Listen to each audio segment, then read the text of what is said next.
Okay, so chapter 7, we're almost finishing up. 7.5 is more fun with trigonometric equations. Okay, so we're going to do solving trigonometric equations by using identities. Then we're going to solve equations with trigonometric functions and multiple angles.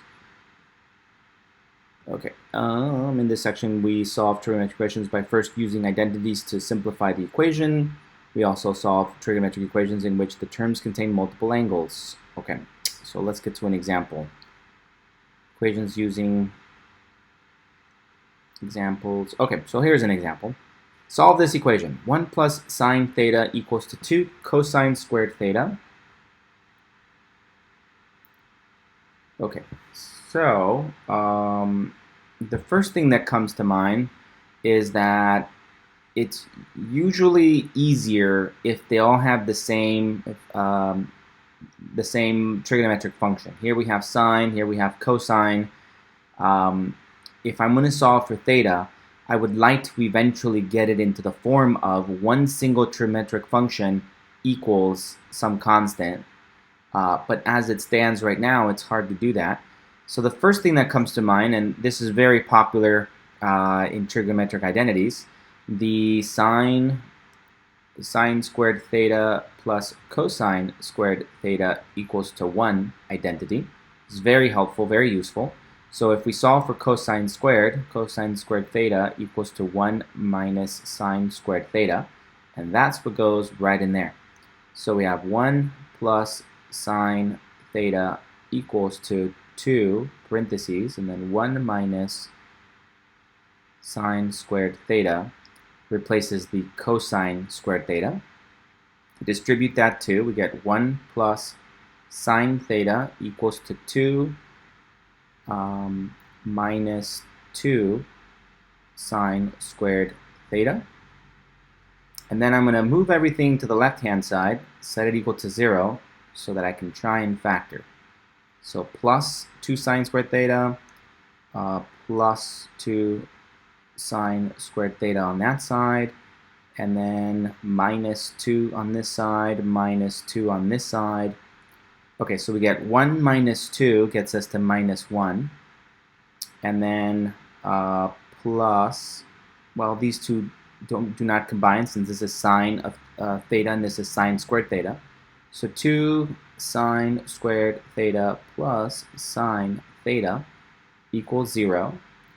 So I'm going to move this around into this form, sine squared theta plus sine of theta minus 1 equals to 0. Right? And then we can see that this is a quadratic formula. Right? So we can factor this, or we can try and factor this. You can also do like a u substitution if it helps you visualize it. If we let u equal to sine of theta, then we end up with a u there and another u there.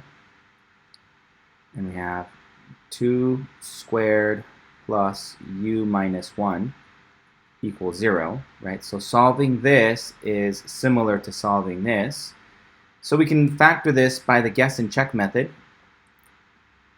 It's got to be like a 2u there and like a u there, and that's because 2u times u equals 2u squared.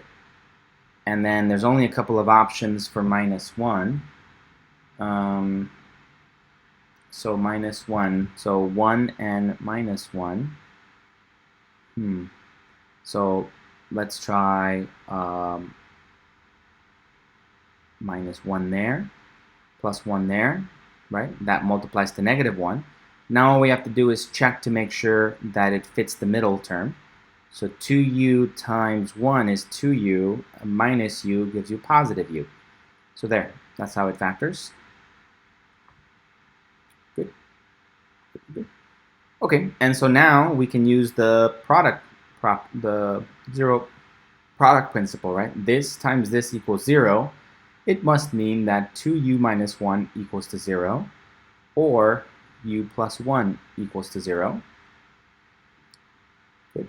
2u equals to positive 1, and so u equals to positive 1/2 from there. And then over here, we end up with u equals to minus 1. Good, good, good, good, good. Okay, so now that we have these two things, u equals to, separate that, u equals to 1/2. Well, going back to our description of what u was equal to sine of theta. So sine of theta equals to 1/2. That's one of our common answers, right? We've seen this many, many times. Lateral triangle, all sides of 2. We can break it all down and end up with this. This is 60, this is 30. Okay, so sine of 30 degrees equals to 1/2. So I know that this guy is going to be 30 degrees. Theta equals to 30 degrees. But then also, when we think about the unit circle, and we think about the fact that sine is a positive answer in quadrant 1, right? The sine is the vertical axis, it's the y, and it's also going to be positive in quadrant 2. So there exists a triangle over here in quadrant 2, this, such that its reference angle is going to be 30 degrees. And so we can see that this must be 150 degrees. Good. Good, good, good, good. Okay, so from here we can conclude that sine of 30 degrees is the same thing as sine of 150 degrees. They both equal to 1/2. Good. And finally, the other way to see this is to go back to our little sketch of the sine function. You know, it goes up, comes back down, comes back up, like this. So we know that one of the answers is going to be right here. So this is 1/2. So this guy right here comes to 30 degrees. But then there's another answer over there, and we can see that that's going to be right before the 180. So that's going to be the 150. Good. And we can see that there's going to be more answers. As we go over here and come back over here, there's going to be more solutions over here, more solutions over there. I know this is really ugly and messy, but we'll get a better picture in a second. Good. So that means that to go from here to this one, right, the 30 degrees, if we add 360 degrees, we'll get to this one here. And if we take the 150 and add 360 degrees, we'll get to this one there. Right? Or the other way around, we can go backwards and find the others. So, point of the story here is that our solutions for all of this are going to be that theta equals to 30 degrees or 150 degrees, and then we're going to add multiples of 360 degrees plus or minus to get to the other solutions. Good. We'll put it in a box right now, and then well, I'll underline it, and then we'll put it in a box at the end, because we still have to come back and find the other ones, or at least think about the other ones. The other ones involve this. So one solution was u equals to 1/2, and the other solution was that u equals to negative 1/2. So now if we come over here and say u equals to negative 1, that means that sine of theta equals negative 1. And, well, there's only one way that can happen. Sine of theta equals negative 1. That can only happen at, well, again, we have to be careful. Normally, we would think of the sine function and we go, okay, it's right there, right? So that's going to be 1.5 pi's, 3 pi over 2. But if we apply our sine inverse function, sine inverse of negative 1, remember that the sine inverse function is only valid in this domain. Oops, this is really ugly. Come on.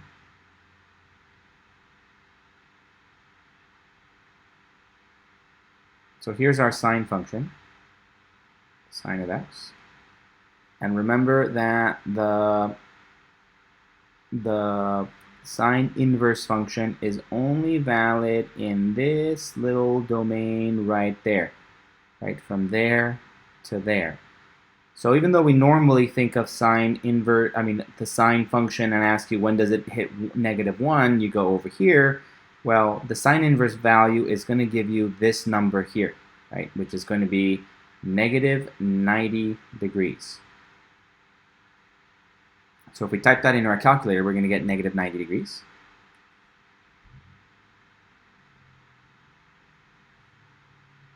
Good. And then there's only one solution between 0 and 360 degrees. So to find the others, all we have to do is add multiples of 360. Right? So normally we like to present it with the very first positive answer.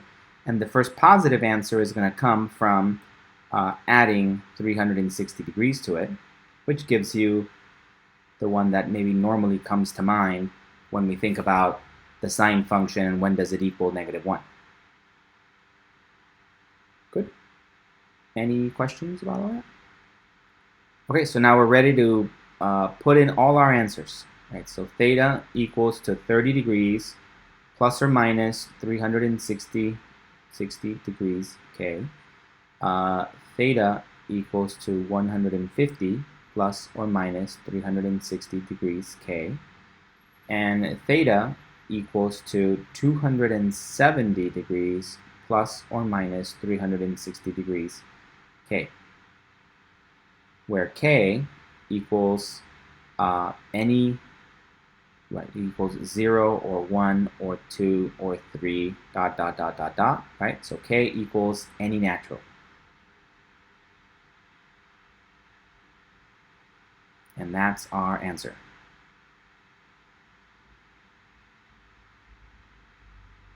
Any questions at all?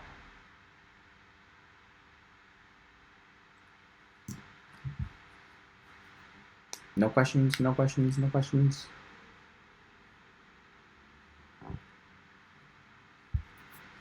No? We're good? Solid? Solid, solid, solid? Move on? Okay, let's see what the author did. Probably the same thing. Oh, but the author really likes radians, right? Really like to write things in radians. So why don't we go ahead and convert all of this to radians, since that's probably what, if you do this and you look in the back of the book to see what solutions you get, it's probably going to be in radians. So I like to think in degrees. It's just more, I don't know, it's just easier for me to visualize where 180 degree is located. It's just a little harder with radians. It takes a little bit more work. So it's perfectly okay for you to do your work in degrees and then just come back and convert your answers to radians if that's what they asked for, right? If they said, make sure you write down your answers in radians. So how would we answer all of these? Okay, so we need to convert 30 degrees into radians. All we have to do is multiply it by pi over 180. Right? This goes into this 6 times. So pi divided by 6 is 30 degrees. And you need 150 times pi over 180. 180. So 30. And say 3 goes into here, 50. 3 goes into here 50 times. 3 goes into here 60 times. So it really should have been 30. So 10 goes into here 5 times, and 10 goes into here 6 times. So we end up with 5 pi over 6. The other way you can get that is because here, when I saw that I needed a triangle in quadrant 2 that had a reference of 30 degrees, I got the 150 because I did 180 minus the 30. Right? So another way to get this same answer would be to do pi minus pi over 6, right? Same as this. This is how we got to this. So now I can do pi, which is 180, and then 30 degrees, which we already got as pi over 6, and then common denominator is a 6, so we end up with 6 pi minus pi is going to give you 5 pi over 6. Good. And then 270 degrees, okay, same thing, we can multiply it by pi over 180, but this should already be a common one, right? It's just going to be 3 pi over 2, 1.5 pi's. And so now we have them all, and we can convert our solutions in radians. It's going to be pi over 6 plus or minus 2 pi k, and it's going to be theta equals to 5 pi over 6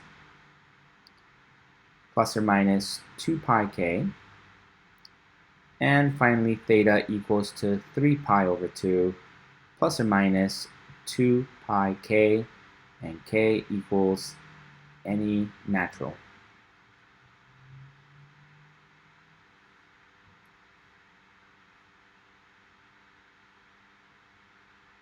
Any questions?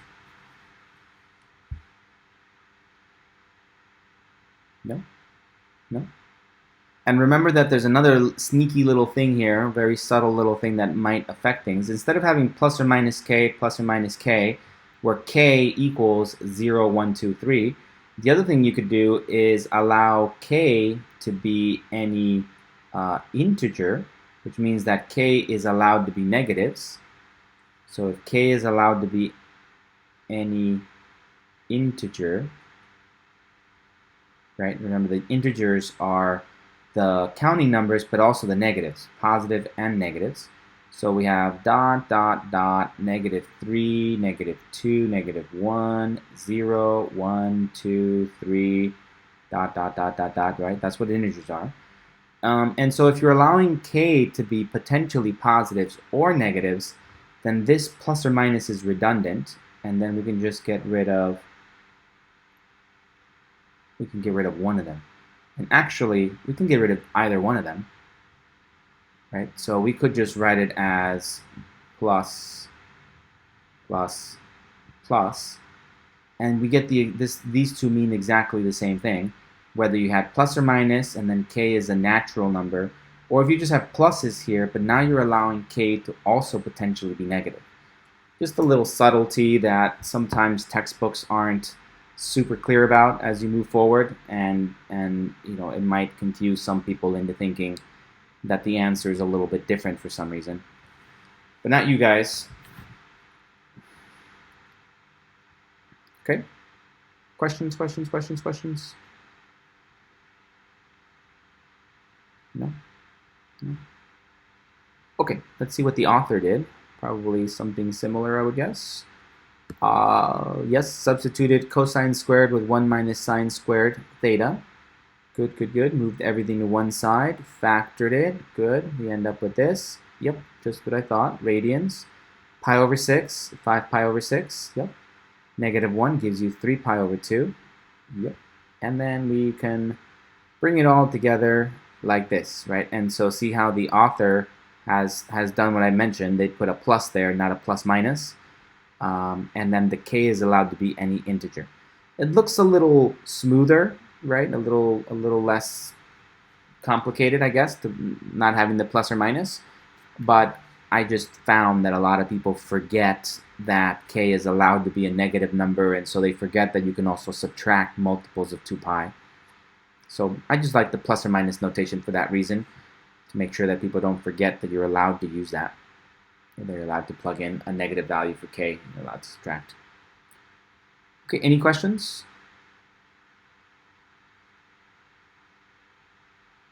No? No? Okay, let's do one more. How about solve the equation cosine of theta plus 1 equals to sine of theta in the interval between theta is between 0 and 2 pi. Okay, you know, these are hard because there isn't one set rule that always works. I can't just tell you a rule that says whenever you see a cosine like this and the other, you have to do this, right? So you just have to try different things. Go to your identities and see if there's any identity that could be useful, and leads to something that could, you know, that could help you factor it. Ultimately, we'd like to have one trigonometric function equal to a constant, so that so that we can use the sine inverse, cosine inverse, right, one of our inverse functions to solve for it. So my first thought is going to be to square it, because in the previous problem we saw that if we had a sine or a cosine squared, we can use one of our identities to substitute and get an equation that only has one type of a function in it. Good. So I don't know if this is right or not, but it's just something I'm going to try. And if it doesn't work out, then that's fine. I will try something else, right? But it's worthy. It's worthy of an attempt. Okay, so I'm going to square both sides, and then that means I'm going to have to FOIL this thing. That's going to be ugly. So that's going to be cosine squared theta plus twice cosine theta plus 1 equals sine squared theta. Good. And now sine squared theta, we know that that's equal to 1 minus cosine squared theta. Cosine squared theta plus 2 cosine theta plus 1. Okay, so minus 1, and then plus cosine squared theta plus cosine squared theta. So I end up with 2 copies of this, so twice cosine squared theta plus twice cosine of theta, and then these guys cancel. So we just get 0, and on the other side, it equals 0. Good. Questions, questions, questions, questions? So that seems to have worked out quite nicely. I can just factor out a 2 cosine now, 2 cosine theta, and get cosine of theta plus 1 equals 0. And now we get the statement that in order for this to be true, either cosine of theta must be 0, or cosine of theta plus 1 must be 0.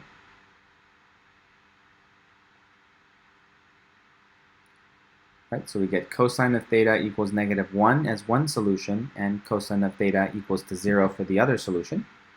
And if we think about a nice standard graph of cosine, starts there, comes back down there, comes back up there, comes back up there, goes up there, roughly. Cosine theta, so theta. Good. Okay, so cosine of theta equals to 0 there, and it equals to 0 there. So those are 2 standard ones that we should know. That's just going to be pi over 2, and at 3 pi over 2. Good. And then cosine of theta equals to -1 right there, right, which is right at pi. Good. Questions, questions, questions? The unit circle description of our triangle should also reaffirm this for you. Remember that if we have the unit circle and we have a triangle that's formed this way, so something like this, right? We defined this to be cosine of x, and we defined this to be the sine of x, right? We defined this point right there that travels along the curvature of the unit circle to be the ordered pair cosine x, sine x, right? And we have to make sure that this is on the unit circle. On the unit circle, that's true. Okay, and so as the angle changes from here, theta equals to 0, theta equals to 10 degrees, 20 degrees, 50 degrees, 70 degrees, 90 degrees. Okay, then as this little angle changes, this little dot along the curvature of the unit circle changes, and so the sine and the cosine change. So when will cosine be 0? It'll be 0 when this hits up here, right? And then we don't even have a triangle anymore, we just have a straight line. So it's sort of this theoretical triangle with a base of 0. And then it'll happen again when it goes all the way down here to 1.5 pi's. Good. And then when does it equal to -1? It'll equal -1 when it goes all the way over here, and we have this as the cosine, which goes out to -1. Good. Questions, questions, questions, questions? No, no, no. Okay, so when you're solving these, for sine, cosine, secant, and cosecant, there will always be two answers between 0 and 360. Two answers between 0 and 2 pi that you have to find, with the only potential exception being the endpoints of -1 and +1. Those are the only ones that might not have two solutions. As you see here, there's only one place in this period where the output equals -1. But if we think of this if we think of like a horizontal line kind of sweeping through this, kind of sweeping all the way across this, sweeps this way, it touches at 2 points. Sweeps this way, touches at 2 points, right? Sweeps this way, touches at 2 points. There and there. There and there. So if I start out with a decimal value and say, let's go backwards and find the two angles that give us that result, there will always be two of them, right? In one period of sine and one period of cosine, there will be two of them. The only exception is the -1 and possibly the +1. So you have to think about those two a little bit differently. But once you find your 2 points in one period, then all you have to do is add multiples of 360 to find the others. With tangent, keep in mind that there will only be one answer, not two, in one period, and the one period is from -90 to +90 degrees, and the period length is pi instead of 2 pi. Good? Good, good, good, good. Okay, so I think we got everything we need. We can put it all together and slap together our final answer, that theta equals to pi over 2 plus 2 pi k. Theta equals to 3 pi over 2 plus 2 pi k. And finally, that theta equals to pi plus 2 pi k. Good. If I put these in decimals, notice what's happening here. This one is 0.5 pi's, is this first one, and then pi is this one, and then this one is 1.5 pi, right? And then, well, a shortcut can be used to simplify this or express these in a similar manner. I'm going to be missing the half, so it's not quite that, but these two can be brought together, right? So some people might merge these two. It just so happens in this case, this is the one case where this works out, that instead of taking this one and adding 2 pi's, if you go from here to here by adding 1 pi, you get to the answer. Good? So these two can be combined to say that they're just going to be pi over 2 plus 2 pi k. I'm sorry, not 2 pi k, 1 pi k.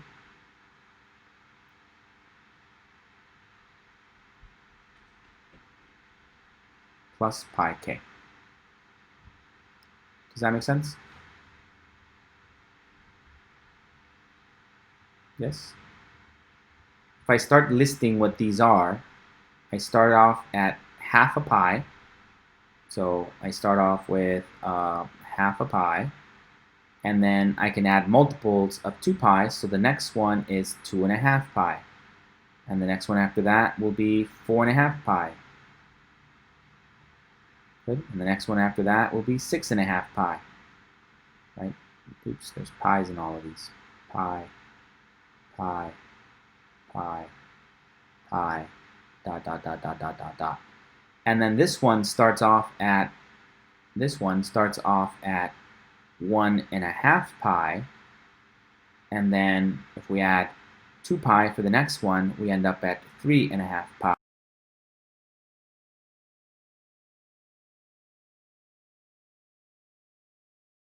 Dot, dot, dot, dot, dot, dot, dot. So if we combine all of these, we start off at half a pi, then 1.5 pi, then 2.5 pi, then 3.5 pi, then 4.5 pi, then 5.5 pi, then 6.5 pi, then 7.5 pi. So it's really just half, starting off at half, and then we add multiples of pi. Half plus 1, half plus 2, half plus 3, half plus 4. Good. And same thing if we subtract it. Any questions? No? And this is where k equals any integer.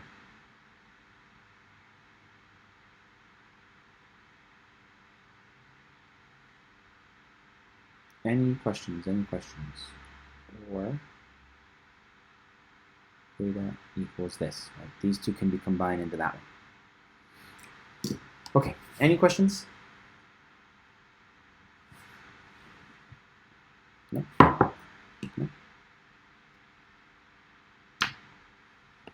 No? Mm-hmm. All right, let's keep going. Let's see what the author did for this one. Oh, wait a minute. I gotta get back to something here. Almost forgot. I started off with this whole thing by saying, I don't know how to solve this. Let me square both sides.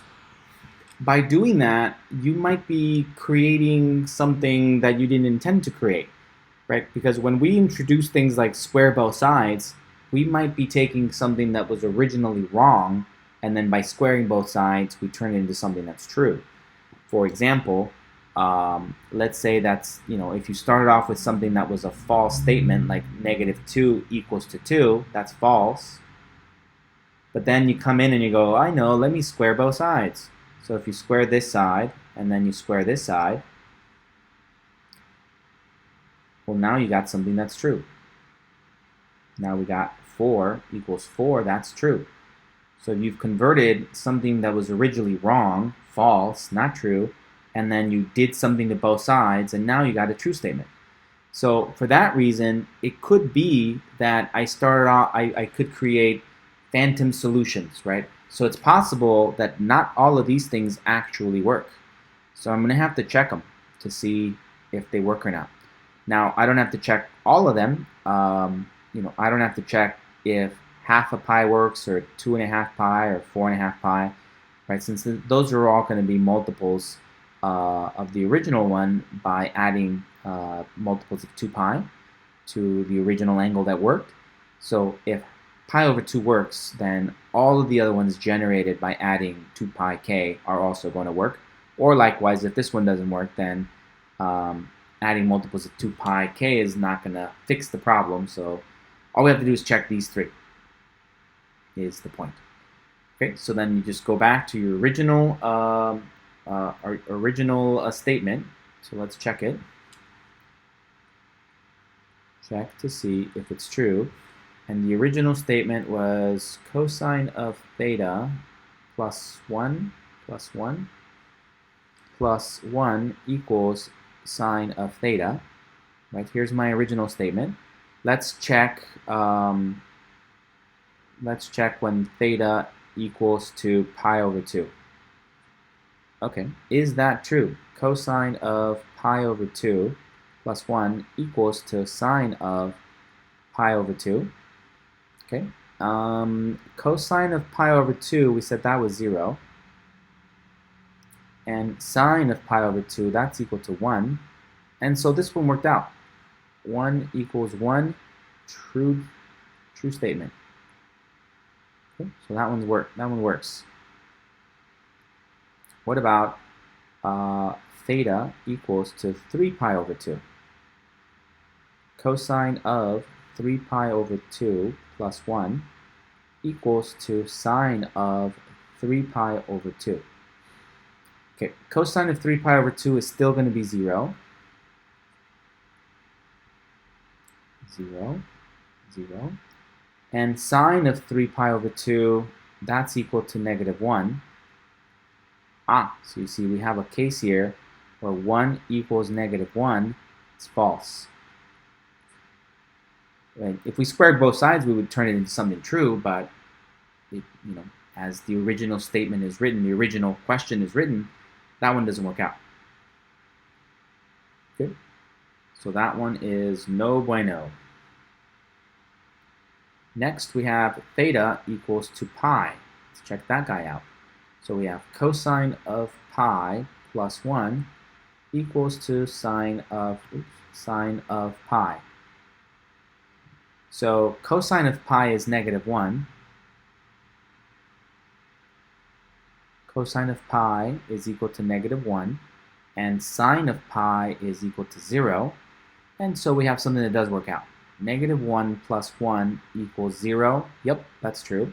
So that's a good one as well. Okay, so this is the only one that was a phantom solution here, not part of our final solution. Right here, I'm going to squeeze it over here. False over there. And then I'm going to create a little thing there. And let me erase this. And then I'll put the answers here then. Okay, so now that I've checked it, now I know that my actual answers are going to be theta equals to pi over 2 plus 2 pi k, and theta equals to pi plus 2 pi k. All right, this is where k equals any integer. Any questions? Yeah. Is that you know how you're talking about squaring both sides and how it's like a false or phantom answers? Correct. Like one of those linear equations or like a linear algebra, how like 0 times whatever equals itself again. Uh-huh. Is that one of those properties too or not? Like if you square both sides? Yeah, they're slightly different, right? So that's the multiplicative, that's called the additive identity, 0, the additive identity that you can add it to anything and get that original value. And then the multiplicative property of 0, that you can multiply 0 times anything and get back to 0. That's a sort of an inherent property of that number, of sort of a number system. And the really trippy thing for you math majors coming up is you can think of different number systems. We're just really, really used to the real number system and the way it works, right? But sort of how do you construct a number system? How do you create one? What are the inherent properties of it? You know, they're just symbols, right? If we really think about it, someone just sat down and squiggled some things. You know, the numbers 0, 1, 2, 3, 4, 5, 6, 7, 8, 9. Here they are, just 10 little characters that somebody somebody wrote down. But we can create our own number system, right? What if I created my own number system of maybe that's one number, and here's another number, and you know, maybe this is another number, and maybe this is a number. Here they are. How about one more? How about this one? I have this one with little bars there, and then I have this one with little dots there. Here we go. Here's my number system. There's 1, 2, 3, 4, 5 characters. It's a 5-character number system. Here is a 10-character number system, right? 1, 2, 3, 4, 5, 6, 7, 8, 9, 10 of them. So we work with a base 10 number system. Here's a base 5 number system. So describe the properties of it. What does it mean to take this squiggly thing and multiply it by that squiggly thing? What's the answer, right? Which one is our answer when we multiply them? Which one's our answer when we add them? Is there something that behaves like 0? Is there a way that one of these multiplied by any one of them will get you back to that one, right? So is there a 0 or the same properties that we know 0 to have in this number system? You know, stuff like that. So the 0 property is sort of an inherent property of our number system, whereas here this is just a property of, or sort of a casualty of, squaring both sides. the fact that when you square both sides, when you apply that property to both sides of an equation, the output is always positive. And so you create this possibility that you manipulate a false statement in a way that turns it into a true one. So by squaring both sides, it could be that the original statement was false, but I squared both sides and now I got to a statement that was true. And then I kept working with that true statement, and then that leads to answers. Right? These three, all of these three are perfectly valid answers to this statement right here. This one, after we squared it, has three answers: pi over 2, 3 pi over 2, and pi. If I plugged it into each of these, I'll get a true statement, right? But the original question, when we come back up to here, didn't ask for this statement. They asked for this statement. And so when you check, you see that only the pi over 2 and only the pi work out. And I just noticed, man, you got to learn to read. Good lesson. The original question actually only asked us for the solutions on the interval between 0 and 2 pi. So I don't even have to do this thing of finding all possible answers. They just wanted all the answers between 0 and 2 pi, and we found them. It's just pi over 2 and pi. Okay, did that answer your question? Yes. Cool. Thank you. You're welcome. Right. This whole idea of creating your own number system and the properties of a number system, right? What is the addition property? What is the multiplication property? The fact that if you take two numbers and apply a property, is the answer in your set. Like, for example, the counting numbers 1, 2, 3, 4, 5. They're closed under addition. In other words, if you take any two numbers and you add them, you're going to find the answer within your number system. But if you only have the positive numbers, like this, like just the positive counting numbers, then they're not closed under subtraction, right? Because if you've never heard of negatives, you know what a negative is, then you don't know what 2 minus 7 is. What is that? We like wander off into an area that's not familiar, right? So we have to be careful about properties, which properties can work within our number system, stuff like that. All of that is part of abstract algebra. Well, I guess it kind of straddles different ideas, but when you go to abstract algebra, it's one of the big things they do. Anyway, they got the same answers, pi over 2, and then, yep, again, notice that 3 pi over 2 does not work, and so we're good. We're in agreement. All's good as long as the author and I agree. Okay, the next example. Find the value of x for which the graphs sine of x and cosine of x intersect. Okay, so they intersect, so they're basically asking you this. Find x such that f of x equals g of x, right? That's what they're asking you to find. When do they intersect? Means that they have the same output, right? Whenever any curves, forget sines and cosines, but whenever any curvature exists, and then we have some other thing like that, where do they cross? At that point where they cross, they have a shared input and a shared output, right? A plugged into the first equation gives you the same output as A plugged into the second equation, right? So the outputs stay the same, right? So at this point, if this one is, I should have put it a different color. Let's try and do that. Say this is blue. Oh, you know what? I could have just erased, huh? So let's say the blue one goes like this, whatever. You want to see when they intersect. Okay, at that intersection point, if this is f of x,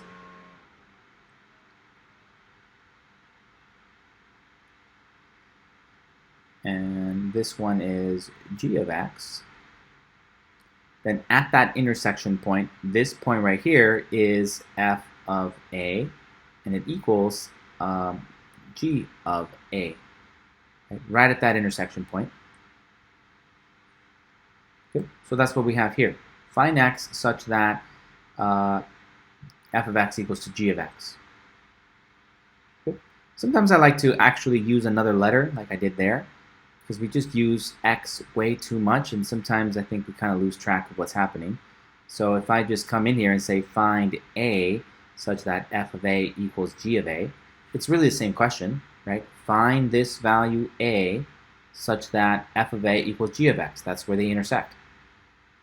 Good. And now plugging it into our function, that must mean that this side is sine of a equals cosine of a. Right? Find a such that this is true.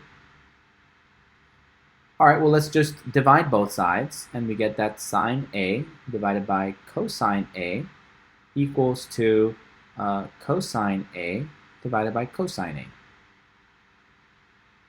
This is just going to be tangent of a equals to 1, right? And we're allowed to do this as long as we don't accidentally divide by 0, right? So allowed as long as cosine of a does not equal 0. So we already have some restrictions on what a can and cannot be, right? The angle cannot be something that causes cosine to be 0. So we'll have to double check that when we get our answer to confirm that we're not accidentally dividing by 0. Right? That's another math trickery there. You always have to be careful, very conscious that we don't accidentally divide by 0. But then this is one of our standard angles, right? So this is happy news, that if we stick to our 45-degree angle, and 90 there, this is a standard square where all the sides are 1, and we can solve for the hypotenuse as being root 2. So we know that tangent of 45 degrees is 1 over 1. So one answer is that a equals to 45 degrees. Good. Good. So a equals to 45 degrees is one solution. Where is another solution? Well, tangent is going to be equal to 1 in quadrant 1, but also it's going to be equal to 1 in quadrant 3, right? That's because of its description, sine over cosine. It's positive 1 whenever sine and cosine are both positive. That's quadrant 1. But it's also going to be equal to positive 1 when both sine and cosine are both negatives. Negative over a negative will be equal to a positive, and that's quadrant 3. Sine is negative, cosine is negative in quadrant 3. Good. So we need a, thinking of the unit circle. Let's go over here. Let's put it here. That means that there exists a triangle over in quadrant 3 such that the reference angle is 45 degrees. Right? So now we want that angle, and well, clearly that angle must be 180 plus 45. 180 plus 45 degrees. So that gets me to 225 degrees. Any questions about that?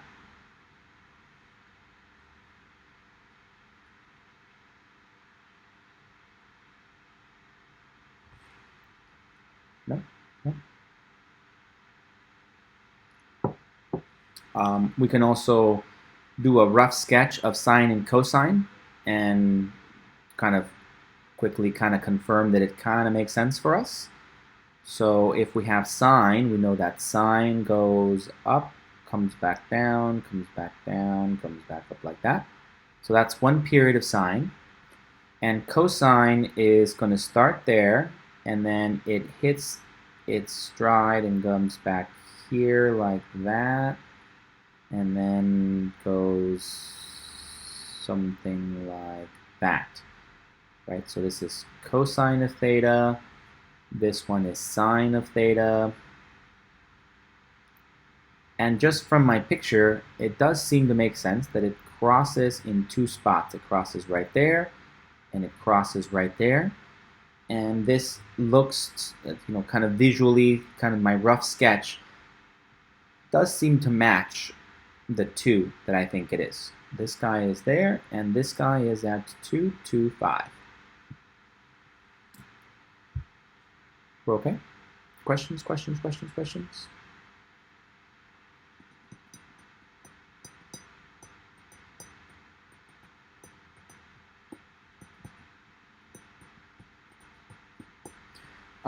To find the other ones, well, in fact, if we think of, instead of this, if we think about the graph of tangent, another thing that can help us here, a rough sketch of the graph of tangent, right? Tangent just kind of goes like this. And we did a tangent inverse here. Tangent inverse of 1. We wanted to figure out when is the tangent function equal to 1. Here is 1. Goes this way, comes back down this way. If you just plug it into your calculator, you're going to get the 45 degrees. Tangent inverse of 45, tangent inverse of positive 1 is going to be 45 degrees. Y, X, right? And then we know that there are these vertical asymptotes. I know the scale is way off and it's pretty messy. We'll do Desmos in a second. And we know that these things are periodic, so they go this way and they go that way. So if I wanted to find other solutions, there's one over there, and if I go over here, there's going to be another one over there. And remember that the period of the tangent function is equal to 180 degrees. So going from here to this one, we just have to add plus 180.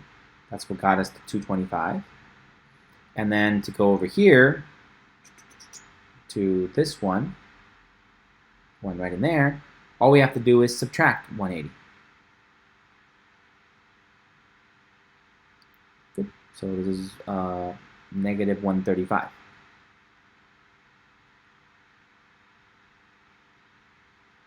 Good. Questions, questions, questions, questions?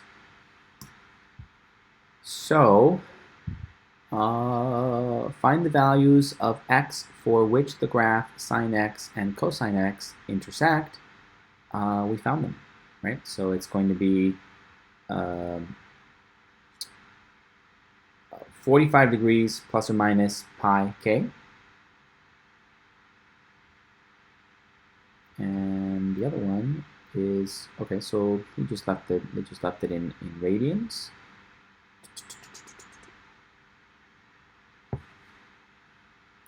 Let's use Desmos to graph these. So it looks like the first thing they did is just solve it graphically.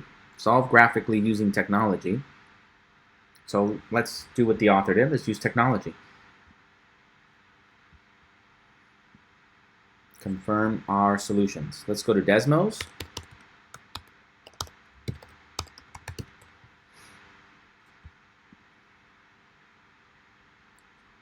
Let's see, we have y equals to sine x.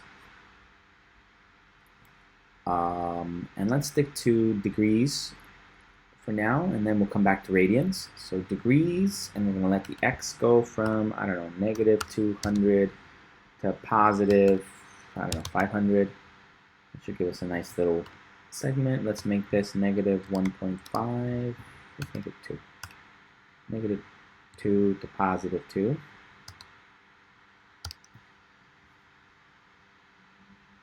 Okay, so here is the sine function, and then over here we want to graph the cosine function. Oops. Cosine of x function. Enter. Okay, so we have cosine in blue, we have sine in red, and then Desmos makes it really easy. There's one solution, 45 degrees, and here's the other solution, 225 degrees.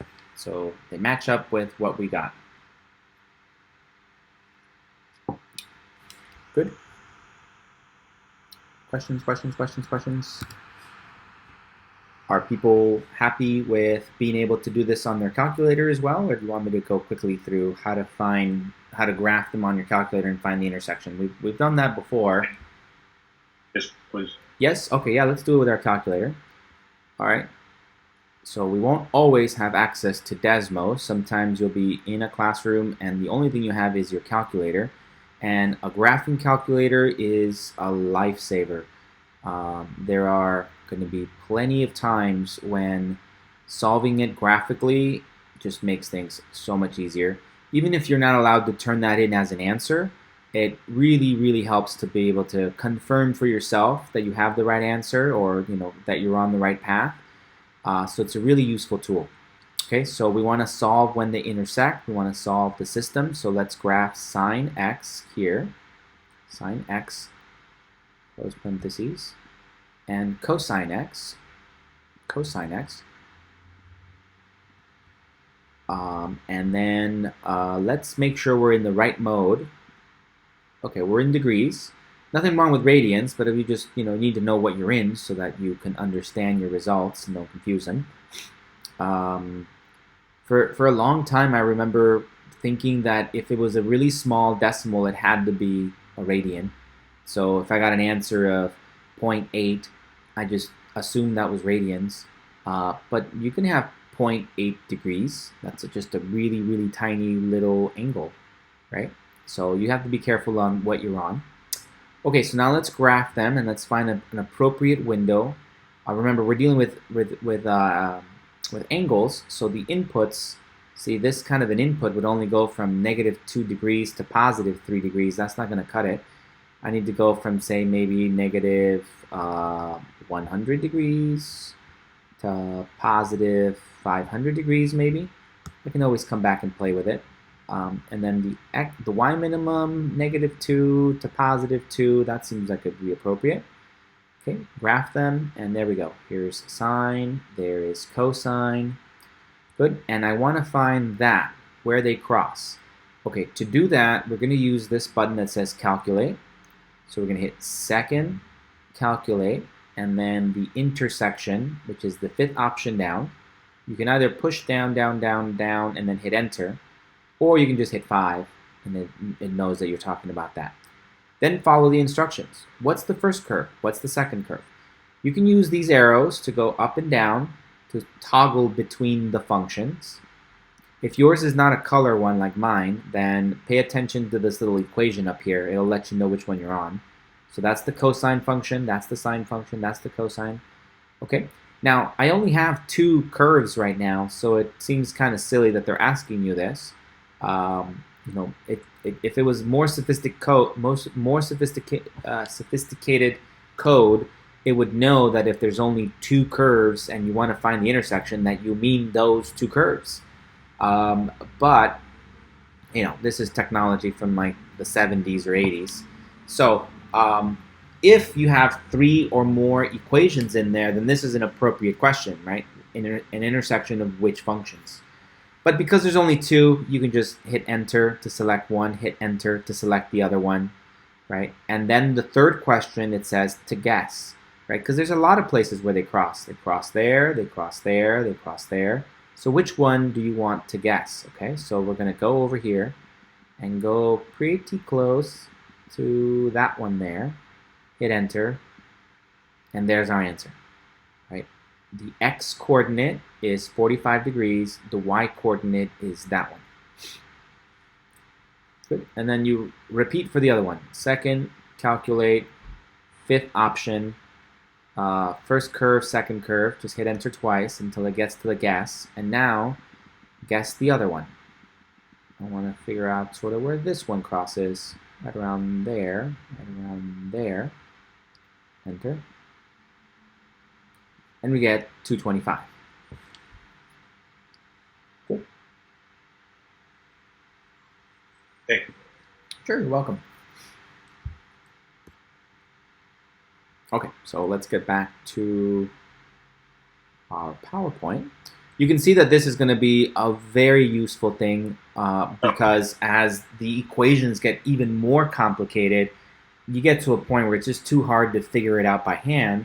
But as long as you have a technology, you can solve really complicated things. Like when does sine 3x, plus, I don't know, 82 and cosine of 2x minus 15, right? So here is this really ugly sine function, cosine function. When do they intersect?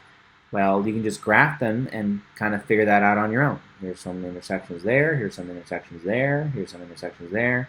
It makes it a little easier graphically, whereas algebraically, this thing is getting pretty messy. Mm-hmm. Good, good, good. Okay, let's leave here. Let's get back to here. And let's see what the author did. Okay, so the author graphed them and he found them both. He stuck to radians. Radians are lovely. That's fine. So pi over, let me confirm here. Is this pi over 4? Pi divided by 4.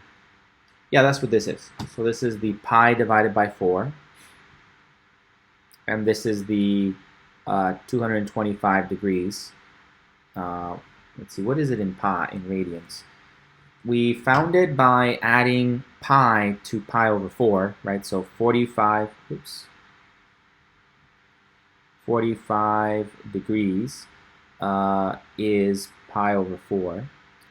And then we found the other one by adding 180 degrees. So the other one can be found by doing pi over 4 plus pi, which would be 4 over 4. That gets us to 5 pi over 4. And if we punch that into our calculator, that's what this is. 3.927. And this one is the 0.785. Okay. Good, good, good, good, good.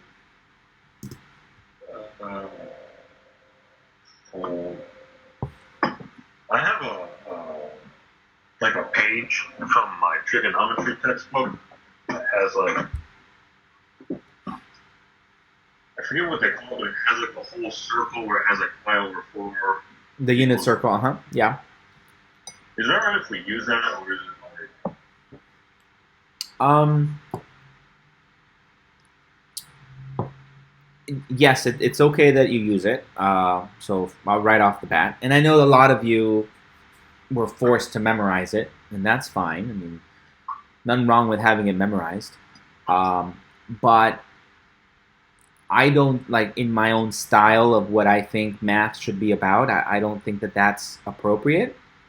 But I mean, the damage has been done. I don't think that you should force people to memorize vast quantities of things, like just memorize this chart, because what's the point?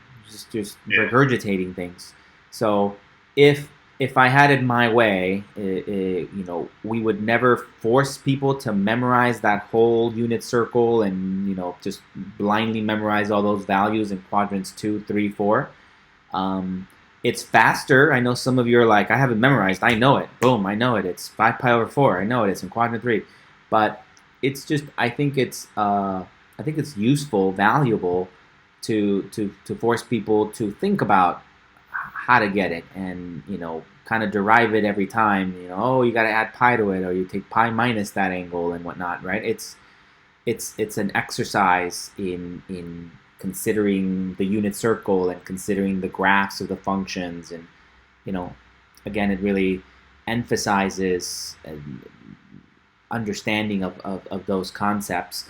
And again, ultimately, I think a vast majority of the reason why we push math is to do these kinds of exercises and just think through various problems rather than just getting to the answer because you memorized the table.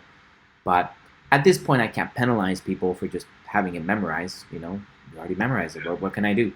And I'm not going to be your only math teacher. So some teachers really love that. So as you move forward and you get to calculus 2, and all that, I mean, there might be some teachers that love the fact that you have it all memorized and rely on that. And there will be others that do not like that you have it memorized and will insist on some sort of work to show how you get there from quadrant 1. Right? Everything must be tied to quadrant 1 and show me how you get to the answer with some sort of statement to get to it. Right? But I think that, for me, I would be fine with that.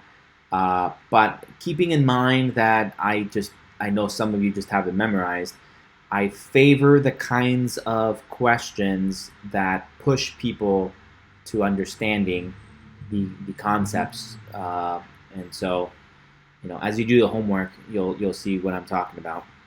Yeah. Okay. Okay. All right, let's see what else the author did here. Yep. Same thing. Okay, so they did it this way as well. Sine cosine equals 1, tangent x equals 1. You can find the tangent inverse, and you can see that you get this one, and then we can all get the other ones by adding multiples of k pi.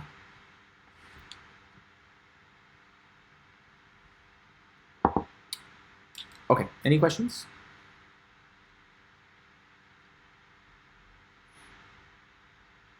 No. No. Did I put the final answers? Where did I put the final answer? Well, I haven't even written down the final answer. Okay. Oops. Over here. So we got a couple of answers. We got that 45 degrees, and then we also got the 225 degrees. But to get to this one, all we had to do was add a multiple of pi. So it's perfectly okay for you to do this. Oops. I'm mixing my pi's and my degrees and my radians. That's not good. So we can add 360 degree k to that one and 360 degree k to that one. But because the gap between these two happens to be 360, then we can combine this into just saying it's 45 degrees plus 180 k. Right? It's just a shortcut that happens to work out well here. Doesn't always work out, but it does here. Is that okay? And then in radians, we had the pi over 4 plus 2 pi k. And then we found the other one, which was 5 pi over 4 plus 2 pi k. So we found the two answers that were valid in space of 0 to 2 pi. But then again, the gap between these two is just pi. So we can combine the whole thing into pi over 4 plus pi k.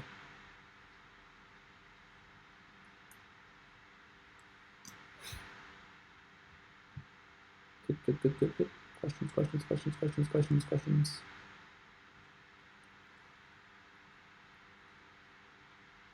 Okay, another example. Okay, so here's another example, and this one's a little trickier, just one extra little twist to things, and that's because so far everything we've solved has been a situation where the argument inside the function is just an unknown angle, say theta, by itself. So we're not multiplying it by a constant, we're not subtracting by a constant, we're not doing anything else more complicated. And here is the first time that that's introduced, right? So super easy. All you have to do is ignore it. Easiest thing to do in life, right? Ignore it. So let's do a substitution. Let u equal to 3 theta. Okay, so then my 2 sine of 3 theta minus 1 equals to 0 is going to turn into 2 sine of u minus 1 equals to 0. Okay, so now we solve this, and then we'll get back to our problem at the very end. Okay, so now we have 2 sine of u equals to 1, sine of u equals to 1/2. We already had these a couple of times. I think this was exactly the same problem we had a little bit ago. So if this is our standard triangles, here we have 60, here we have 30. This is going to be 1, 2 root 3. Sine of 30 degrees equals to 1/2. Right? On the unit circle, we have a triangle like this, and so this is the sine of x function, right? So x equals to 1/2 right there. So we know that this must be 30 degrees. But also, there's another triangle in quadrant 2 that also equals to a half. It creates a triangle that comes this way. It's got to be a triangle over in quadrant 2 such that its reference angle is 30 degrees. And so we could see that it's got to be an angle that starts here and ends up there. That's got to be 180 minus 30, or 150 degrees. So we saw this one already. I was just reaffirming. So u equals to 30 degrees, but u also equals to 150 degrees. Good. And we can also, again, reaffirm it with our sine, one period of sine. We know that it goes up and comes back down and comes back up and comes back up, right? So that's our sine function, sine of u. This is the u-axis. And this guy goes up there, we get y. Okay, so if we have half, let's say half is right around there, half. So here is one place where it crosses our graph. Here is 30 degrees. And then here's that other place over there. That's going to be the 150 degrees. And then we can see that to find the other ones, we have to realize that sine is periodic. So if we keep going this way, we run into the other one. So from here to there is going to be plus 360, and that'll get you to that one. And then we can find this one, and then from here to there, to there, will be the other value by adding 360 to it. Good. Questions, questions, questions?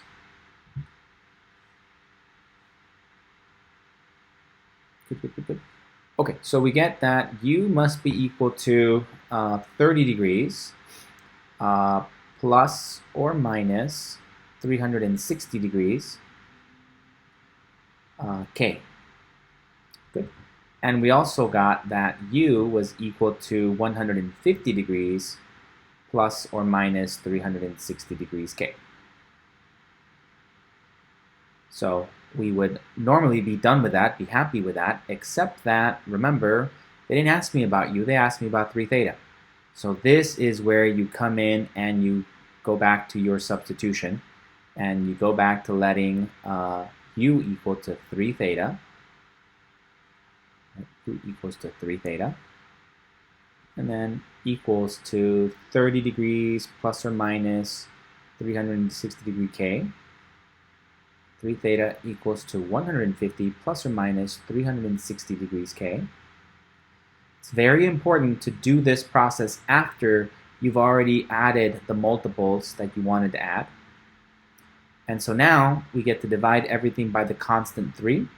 And so theta equals to 30 divided by 3 plus or minus 360 divided by 3k.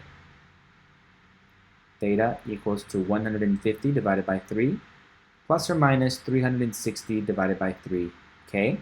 So my answers are going to be 10 degrees plus or minus 120 degrees k. It's one solution. And the other one is theta equals to 50 degrees plus or minus 120 degrees k.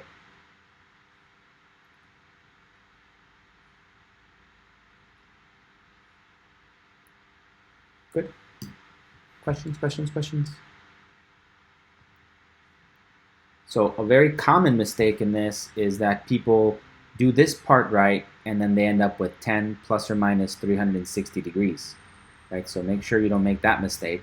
We also have to divide the period that we're adding and subtracting by that constant. Any questions, any questions, any questions?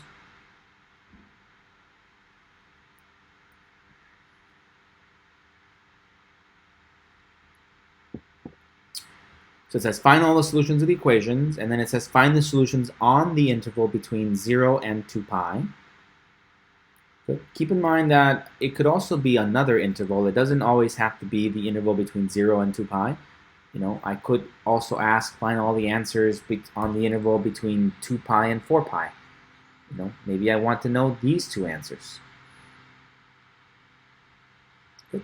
Okay, on the interval between 0 and 2 pi, well, I'm going to have to kind of generate this thing and find all the answers. Again, I like working with degrees, so I'm going to stick to degrees and then come back and answer it in radians because this thing asked me to solve it in radians. Good. Okay, so 10, let's write down our answers. So for part A, it was 10 plus or minus 300, plus or minus 120. Okay. 10 plus or minus 120 degrees K. So as I generate some of these answers, it should be 10 degrees, and then plus 120, that would be 130 degrees, plus another 120 degrees would be 250 degrees, plus another 120 would be 370 degrees, plus another 120 would be 490 degrees, dot, dot, dot, dot, dot, dot, dot, dot, right? And then the other answer was going to be, what did we say? It was 50 degrees? Yeah, 50 degrees plus or minus 120 degrees. Oh, I could have also gone in the other direction. 10 minus 120 is negative 110 degrees, right? So dot, dot, dot, dot, dot in that direction. Okay, so in this direction, we can start off with dot, dot, dot. The first negative is negative 70 degrees. 50 minus 120. Then 50.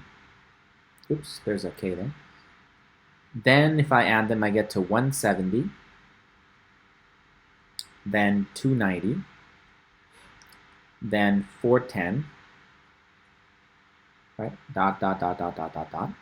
Okay, and then they wanted me to find all the answers that were between 0 and 2 pi, which is all the answers that are between 0 and 360 degrees.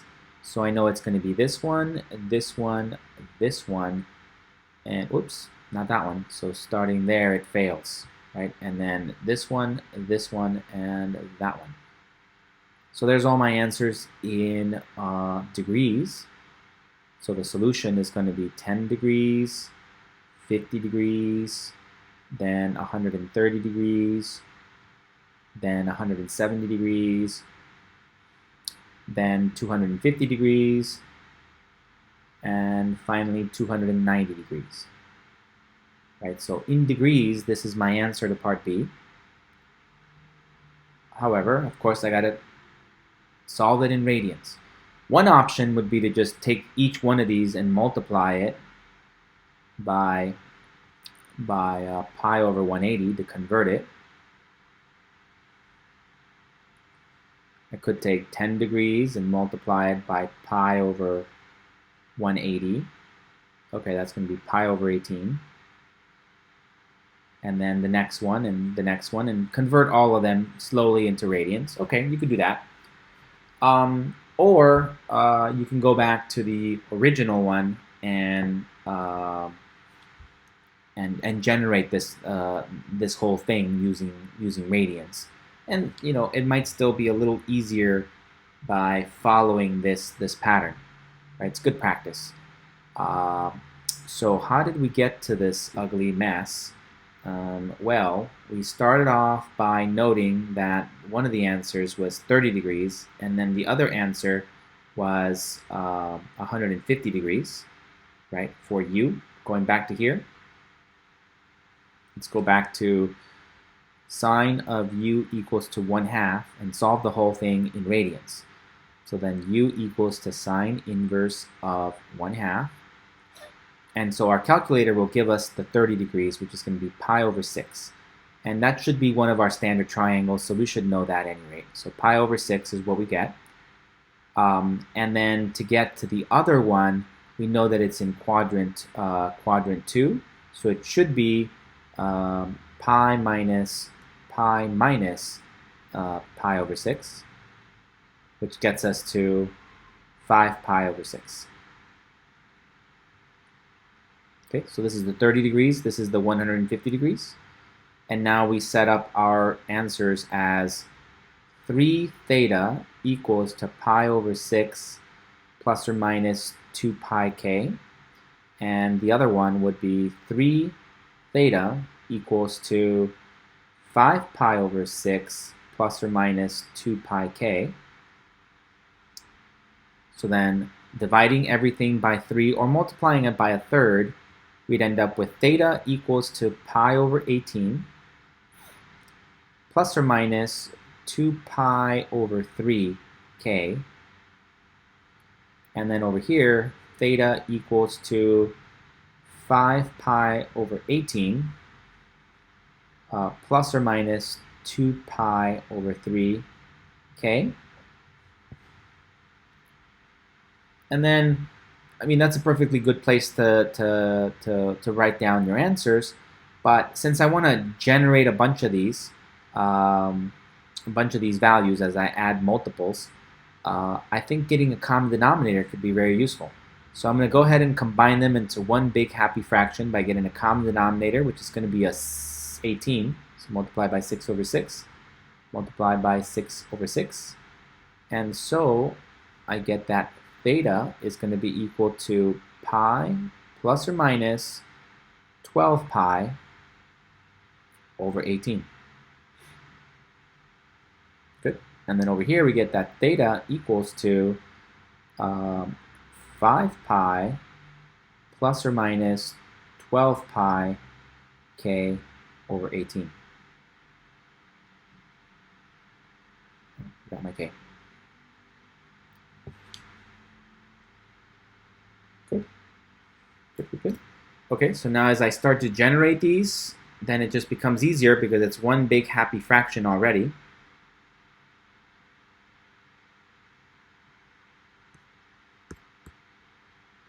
Almost done.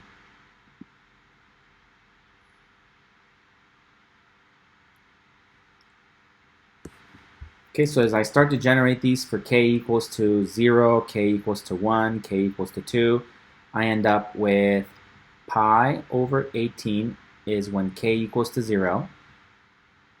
This one's for k equals to 0.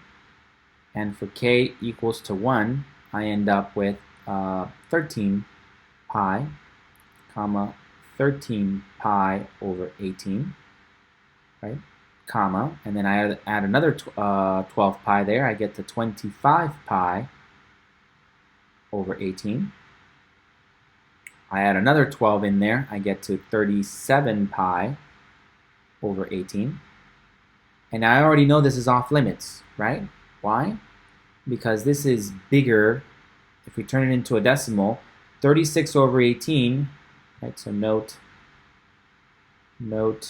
that 36 pi over 18 is equal to 2 pi. So this is bigger than 2 pi.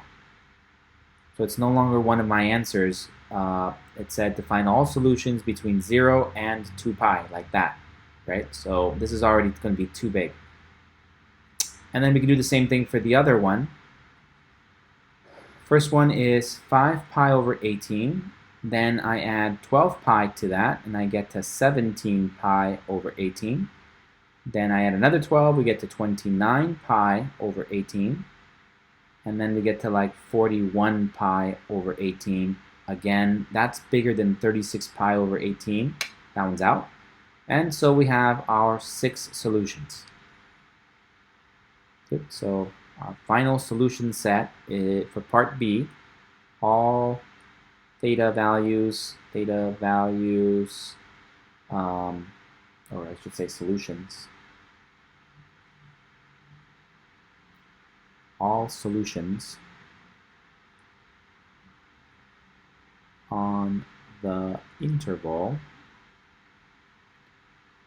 from 0 to 2 pi are these: pi over 18, 13 pi over 18, 25 pi over 18, 5 pi over 18, 17 pi over 18, 29 pi over 18, and that's it.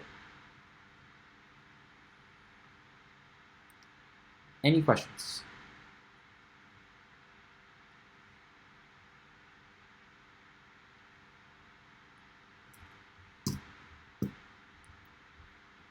No questions? No questions?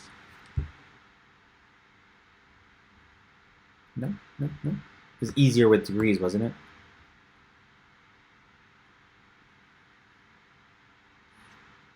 So let's see what the author did. Hopefully, same things.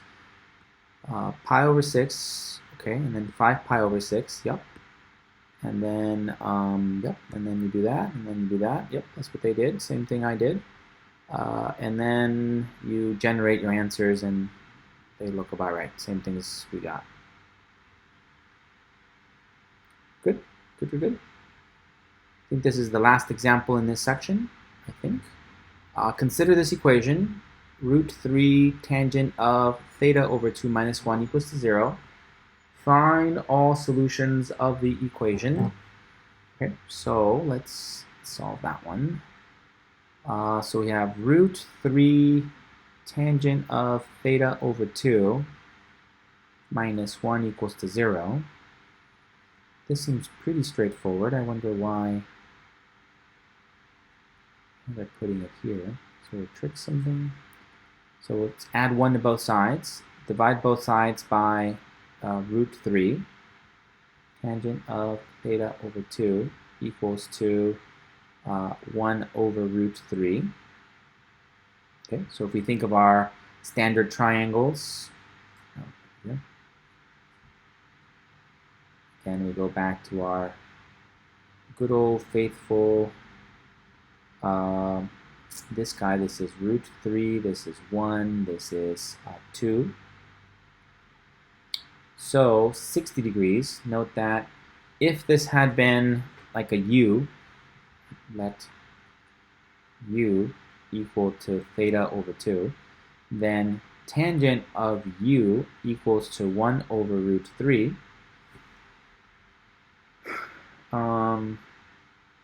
So that would be 30 degrees, right? Opposite over adjacent, 30 degrees.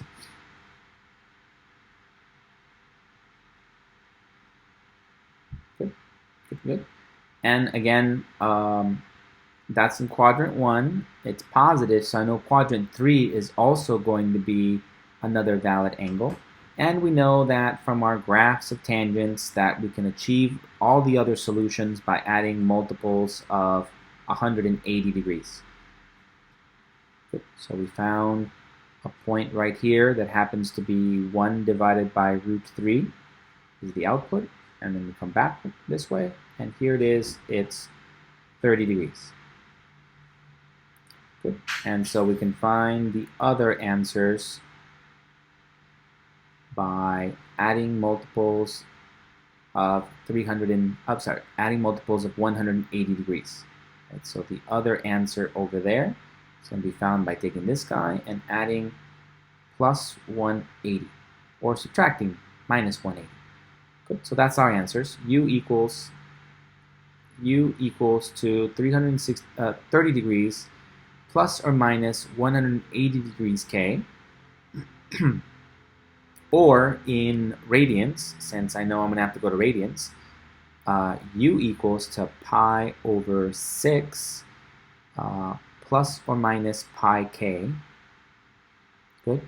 Okay, but then they didn't ask me about U, they asked me about theta, so we can substitute that in here.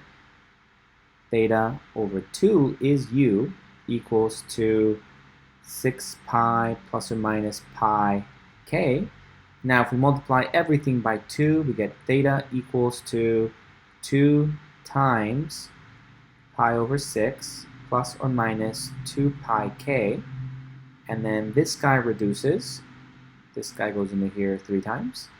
And so we end up with theta equals to pi over 3 plus or minus 2 pi K. So that's the answer to part A. Radians. Right, find all solutions of the equation.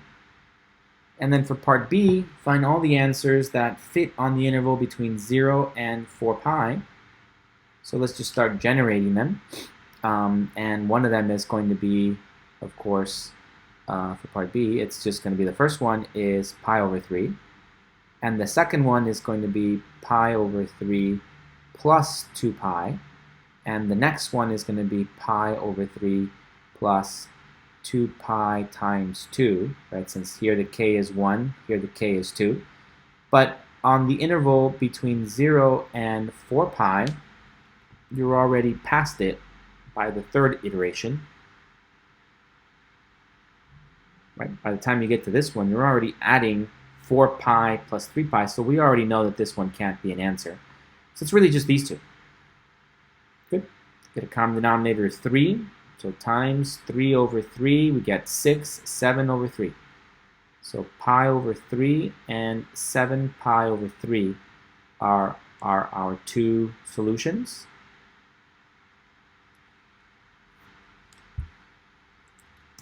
Good. Questions, questions, questions, questions?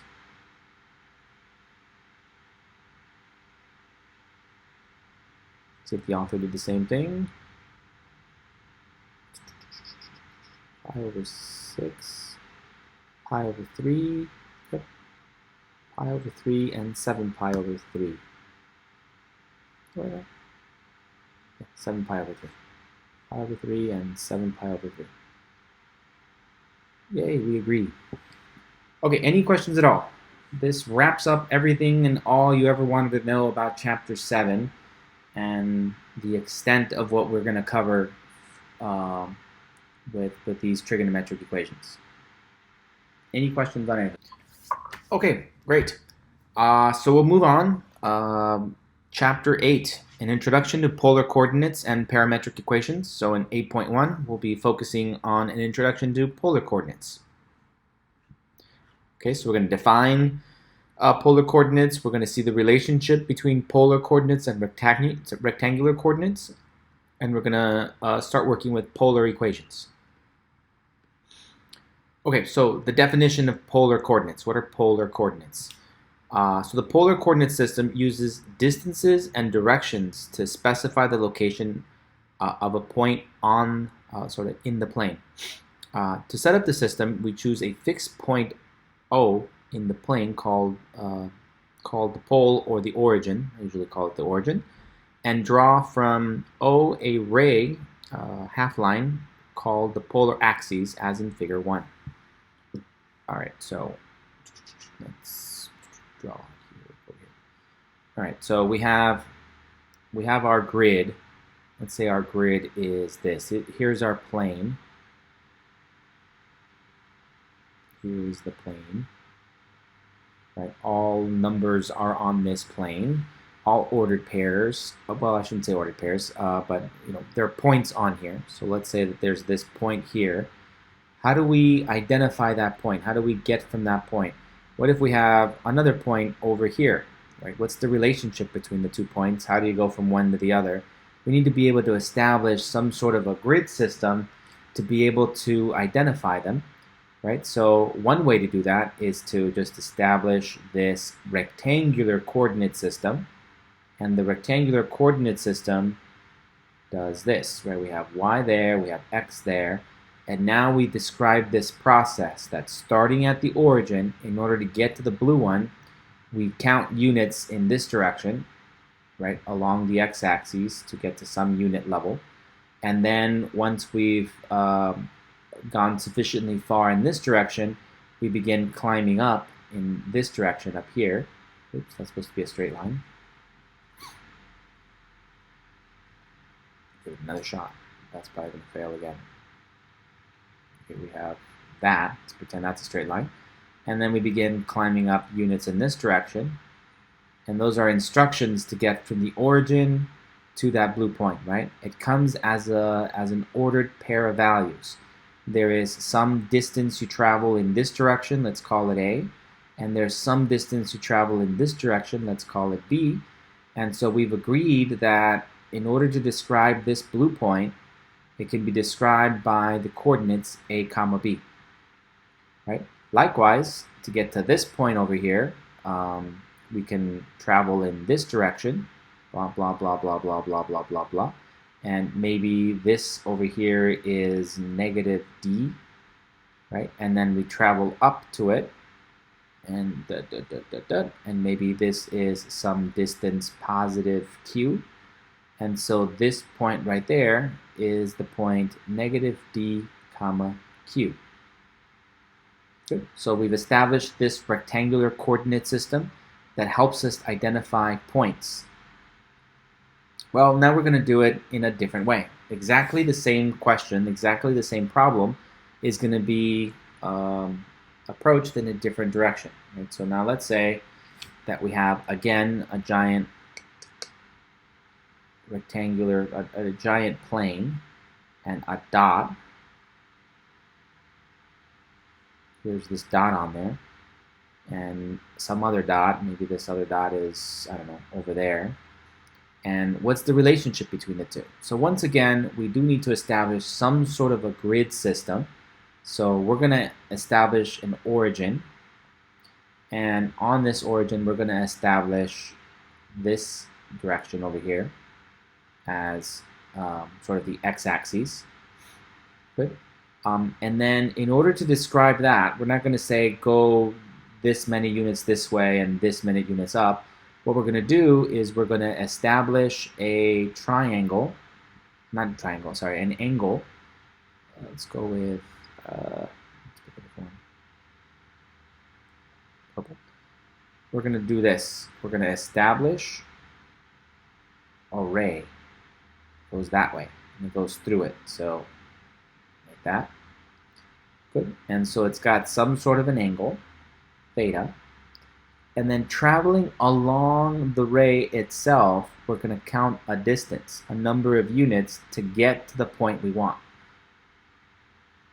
And so this point will be a combination of two things, a theta value and then a distance, a positive distance, well, depends on positive or negative, but a distance this way.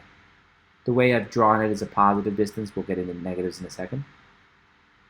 So it's still an ordered pair, but an ordered pair that means something else. It's an ordered pair with the first value is an angle, and the second value is how far to travel along the ray until you get to the point you want. Good. Any questions about that? So you're basically making a triangle out of just two rays, kind of? Oh, I mean, you can. I mean, we can come back and drop this down here and turn it into a triangle, sure. And so then a lot of our nifty trig functions can come in and play a role.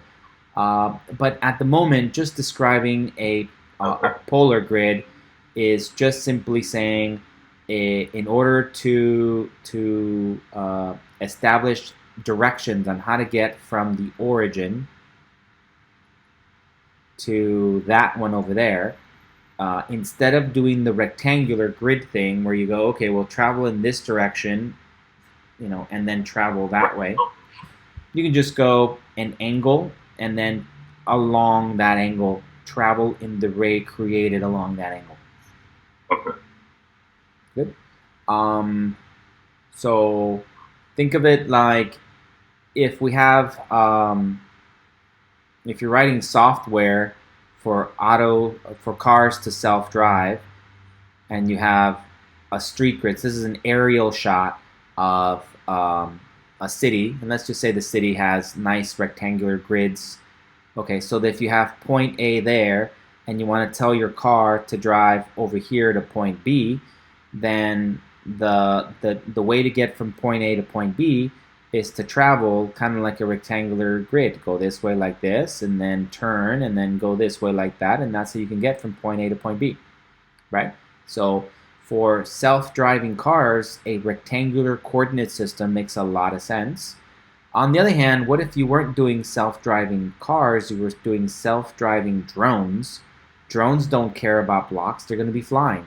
So instead of telling your drone, fly like this and then go like that, a better description for your drone would be to tell it an angle, right? Tell it an angle of attack here, theta, and then on that angle we create this ray, and then you tell it the angle and then how far to travel along that ray created, and then that's the fastest way you can get from point A to point B, right? The drone doesn't care to fly along the actual streets, it just wants to go in the fastest direction. Good? Okay. Good. Okay, so that's what a polar coordinate system is. It'll turn a plane into a grid system where every point is described as an ordered pair, where the first value is going to be an angle, and the second value is going to be a distance to travel along the ray created by that angle. Good. Okay, a little bit of labeling. We call this the polar axes instead of the x-axis. Good. And then the O here, we call it the origin or the pole. I used to call it the origin. Okay, then each point P can be assigned polar coordinates r comma theta. Oh wait, did I? R comma theta, whoops. It's the distance traveling along the ray comma the angle, not the other way around. Set that backwards. So r is the distance traveled along the ray, theta is the angle. We use the convention that theta is positive if measured in the counterclockwise direction, just like before, right? Theta is positive in the counterclockwise direction, theta is negative in the clockwise direction. Good.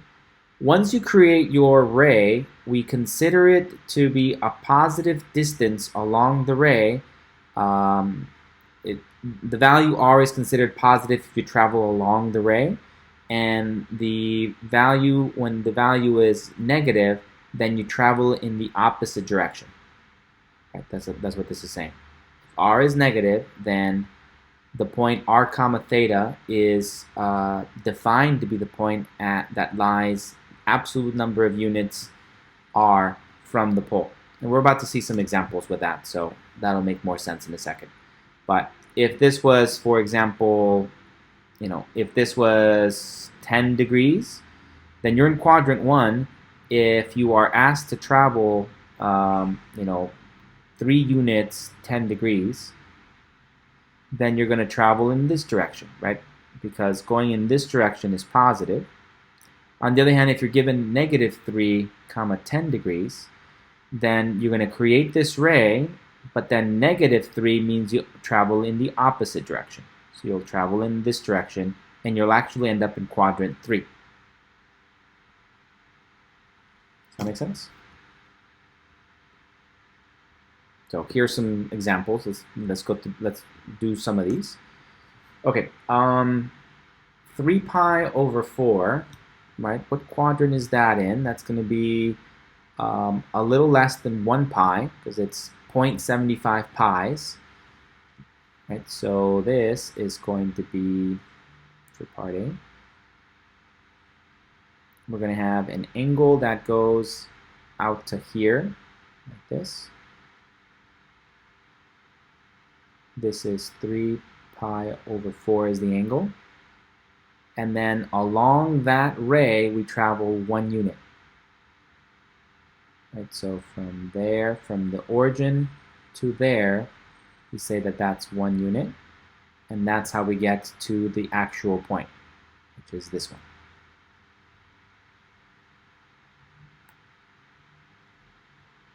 Good. So this is the point 1, 3 pi over 4.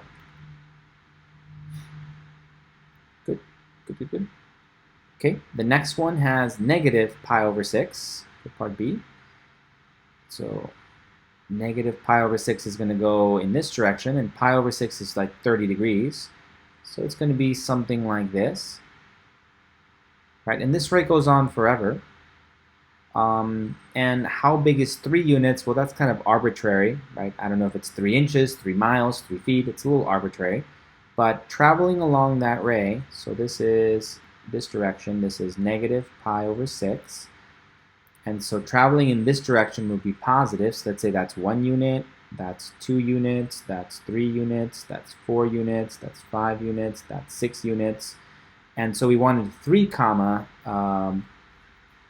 3 comma negative pi over 6. So here it is. This point in my grid would be the ordered pair that we need. Any questions? This one is 3 comma negative pi over 6. Good, good, good, good. For extra fun, I know they didn't ask for it, but what if we wanted to go over here? So this thing comes backwards this way. And then this guy would then be -1, and then over here -2, and then over here -3. So they didn't ask for it, but what about this one, right? So if we go in this direction, this is theta negative pi over 6, we get to this point, and then this point over here would be -3 comma negative pi over 6. So the negative here indicates that we go into quadrant 4, and the negative here indicates that we go in the opposite direction of the ray. Good? Questions, questions, questions, questions, questions? No? No? Okay, part C. 3 pi. Okay, well then, if we...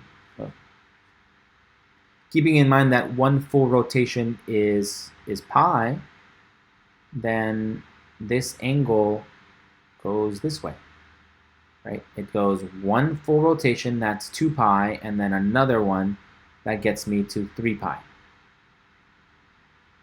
But direction is important, so it goes this way, right? The ray created is this one. Let's put it in color. The ray created is this one here. Good. And it's important because that means that in that direction, the values are positive.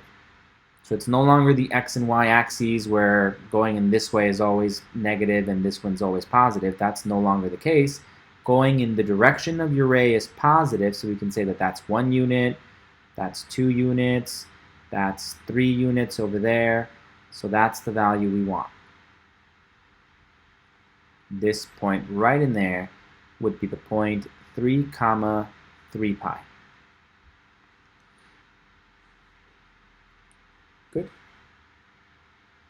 And then maybe we're starting to get a sense that then there's more than one way to express the same point then in polar coordinates. That's not really the case in rectangular coordinates. There's only one way to express a dot in a rectangular coordinate system. There's only one ordered pair, x comma y, that will land you from the origin to that point. But in polar coordinates, that's not the case. Notice that if we had done just positive pi, we would have gotten to the exact same ray.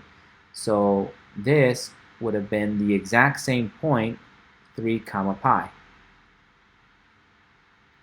Good. Also, if we had in fact created the ray that goes in this direction, but then walked backwards and made the r value negative, we would have also gotten to the same thing. So, for example, -3 comma 2 pi would give us the same point. Does that make sense? 2 pi would create, here, let me do a thing here. 2 pi would be one full lap, right, from the origin, one full lap.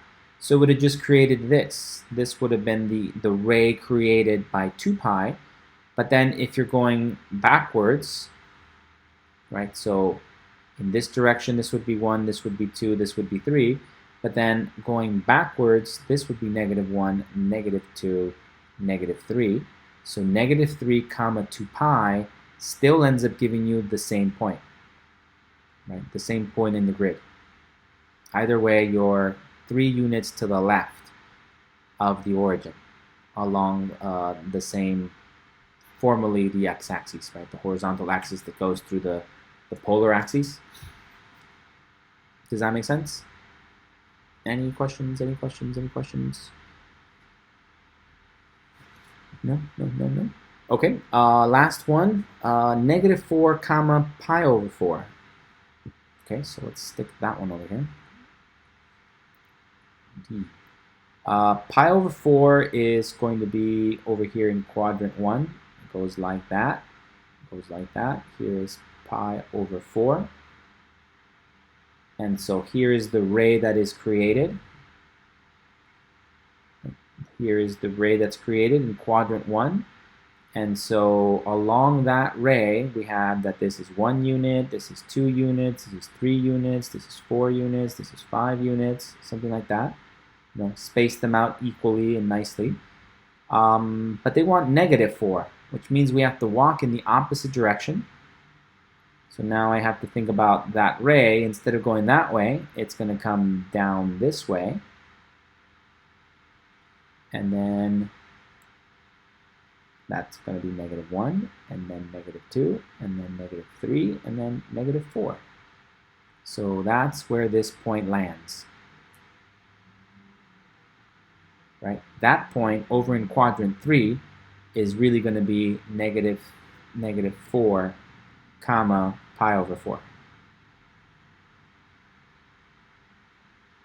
Good? Questions, questions, questions, questions? Right? And so this one ends up in quadrant 3. This one ends up in quadrant 4. Whereas this one ended up in quadrant 2.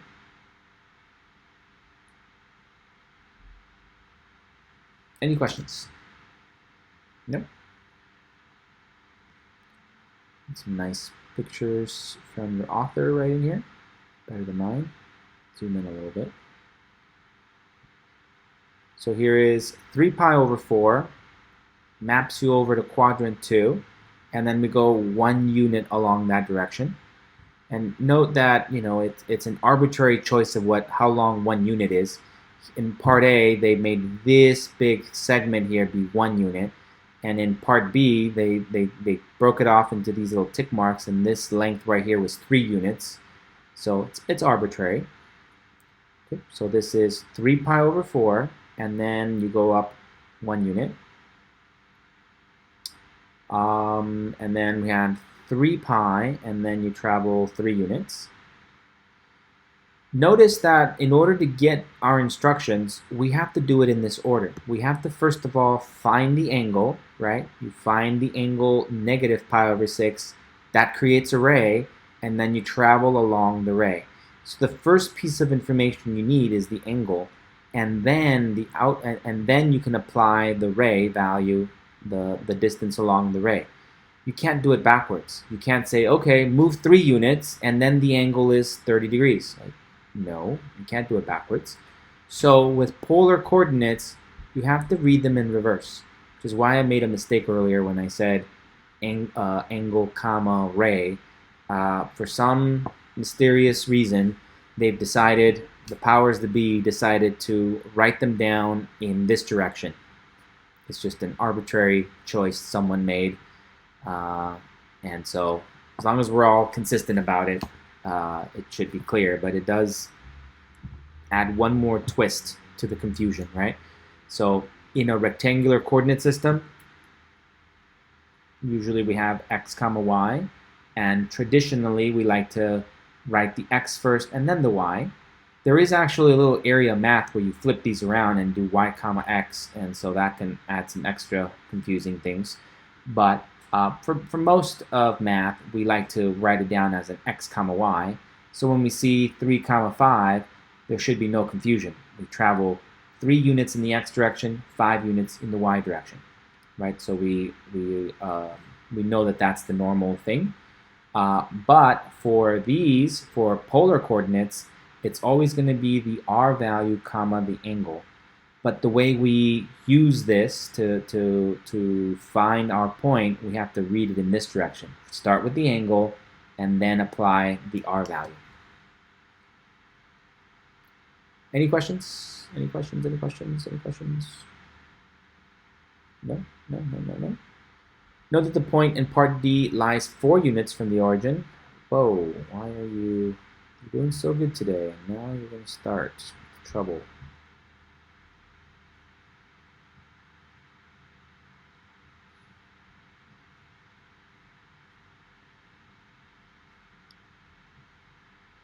Note that the point in part D lies 4 units from the origin along the angle 5 pi over 4 because the given value of r is negative. Right? So just pointing out this last one that we did here. Pi over 4 is in quadrant 1, but because the r value is negative, we go in reverse and we end up actually in quadrant 3. Okay, the relationship between polar and rectangular coordinates. Okay, so back to rectangular coordinates. Here is a point. In rectangular coordinates, it's x comma y. Right? Here's the point x comma y. We travel x units this way. We travel y units that way. Good. In polar coordinates, that same point is going to be described by an angle and then a distance along that ray. Well, what's the relationship going to be between r, x, and y? Well, that one should be easy. X squared plus y squared equals to r squared. X squared plus y squared equals to r squared, right? So that's going to be one relationship between the two. Also, if you recall that on the unit circle, right, so if this was a unit circle, we defined any point on it, any point on the unit circle, to be the point cosine theta comma sine theta, like this, where this was theta. Right? We defined it to be that. And that's when it was on the unit circle, so that was 1 unit. But later we saw that, in fact, if we just extend beyond the unit circle and have any value r be the hypotenuse, then it turns out that these points on there are just going to be r cosine theta, r sine theta. Why is that? Well, think about the definitions. Cosine of theta equals to x over r. So r cosine of theta equals to x, right? And then sine of theta is equal to y over r. So r sine of theta equals to y. Good. So here is one equation we need. Here's another equation we need. Here's another equation we need. With those 3 equations, we should be able to go back and forth between a rectangular point and a polar point. Good. So here's those same things kind of boxed together. Oh, and then one last thing. That tangent of theta is equal to y over x. Okay. Tangent of theta equals to y over x. Okay, so to change from a polar to a rectangular, we use these 2 formulas. And to change from a rectangular to a polar coordinate, we use these 2 formulas. Good, good, good, good.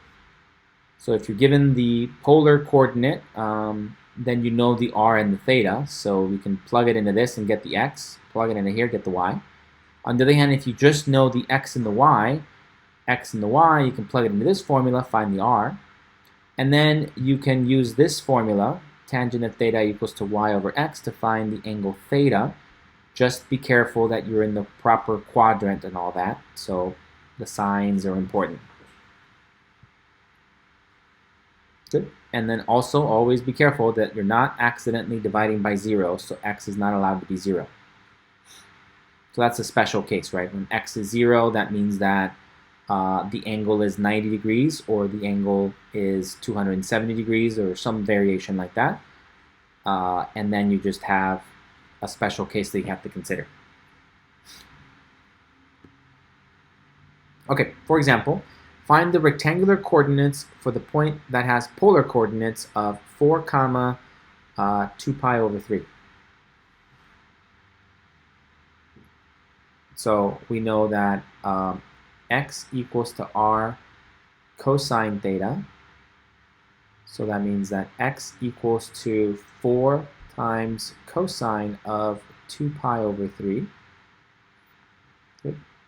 X equals to cosine of 2 pi over 3, that's going to be pi over 3, that's going to be pi over 3 in quadrant 2, which is 60 degrees.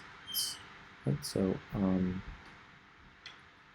2 pi over 3 is 0.67 pi's. So that's going to be in quadrant 2. Quadrant 2, we know that much. And then to find the reference angle in quadrant 2, we have to do pi minus 2 pi over 3, which gives me 3 pi over 3 minus 2 pi over 3, which then just gives me pi over 3. So pi over 3 is 60 degrees. If you think about our standard triangle, this is 60 degrees, this is pi over 3, and this is 30 degrees, which is pi over 6. This is 1 root 3 and a 2. Okay, so cosine of 2 pi over 3 is going to be equivalent to -1, that's subtraction, times -1 times cosine of pi over 3. Right? And cosine of pi over 3 is 1/2. So x equals to 4 times -1 times 1/2. Or just x equals to -2. Good? Questions, questions, questions, questions? And so y equals to r sine theta. So y equals to 4 sine of 2 pi over 3. So y equals to 4 times sine of 2 pi over 3. That's going to be equal to sine of pi over 3. In quadrant 2, this is positive and this is positive, so I don't have to introduce that extra minus. And so sine of pi over 3 is equal to 4 times root 3 over 2. And so y equals to 2 root 3. Okay, so we have our ordered pair. 4 comma 2 pi over 3 in polar is equivalent to -2 comma 2 root 3 in rectangular.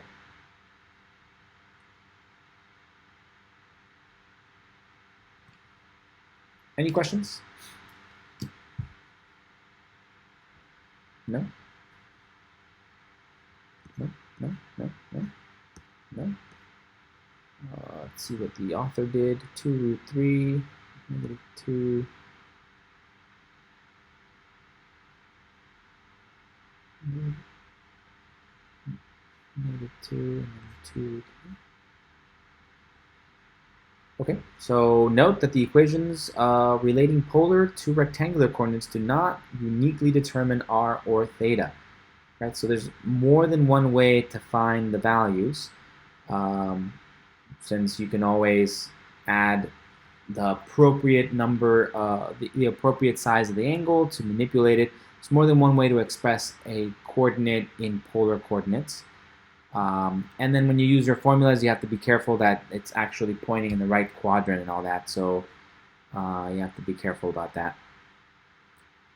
Okay, equations. Express this equation in polar coordinates. All right, now we get to the value of this. Let's say that we have this guy right here. This equation is in rectangular, right? In rectangular.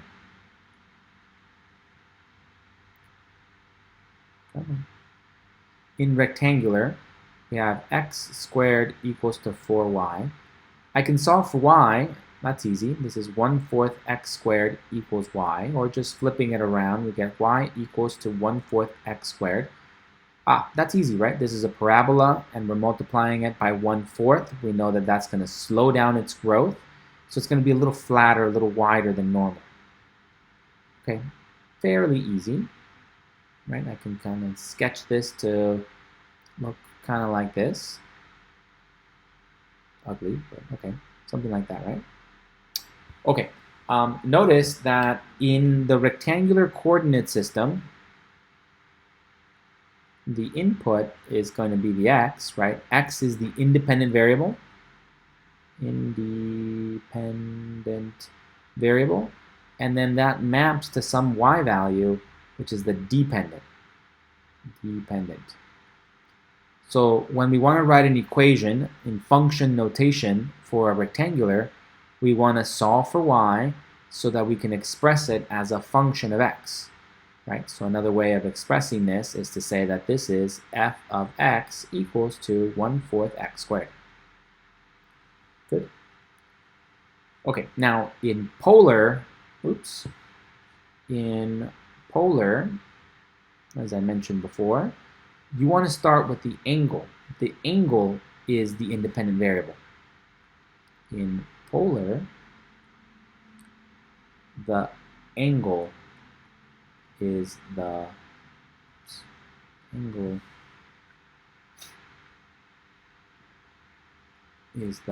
independent variable.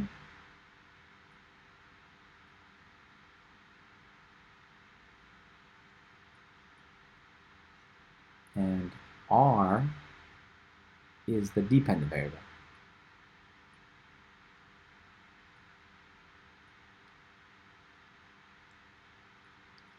So if possible, it would be nice for you to solve it in the form of r equals to something with thetas, right? Because we input theta and then we do some calculations and then we have r, right? So that we can end up replacing this, right? So this is your quote unquote y, right?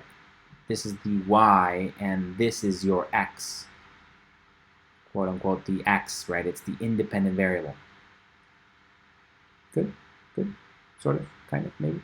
Okay, so just kind of wanted to put that as an aside thing, and then now let's actually solve this. We have x squared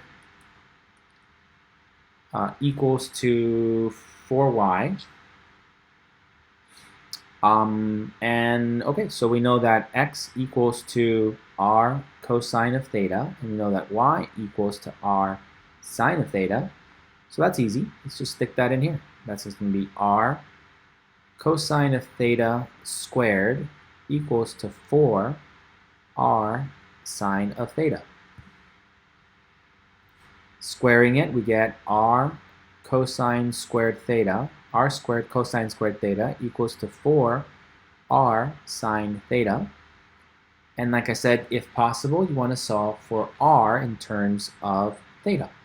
So let's divide both sides by r, one copy of r,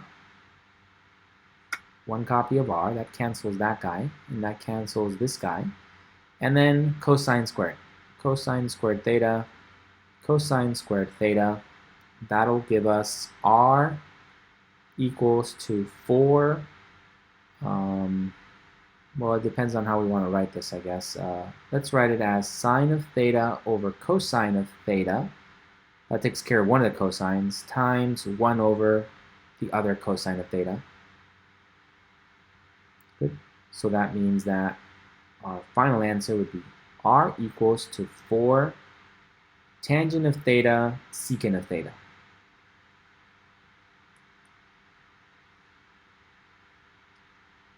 Good. Questions?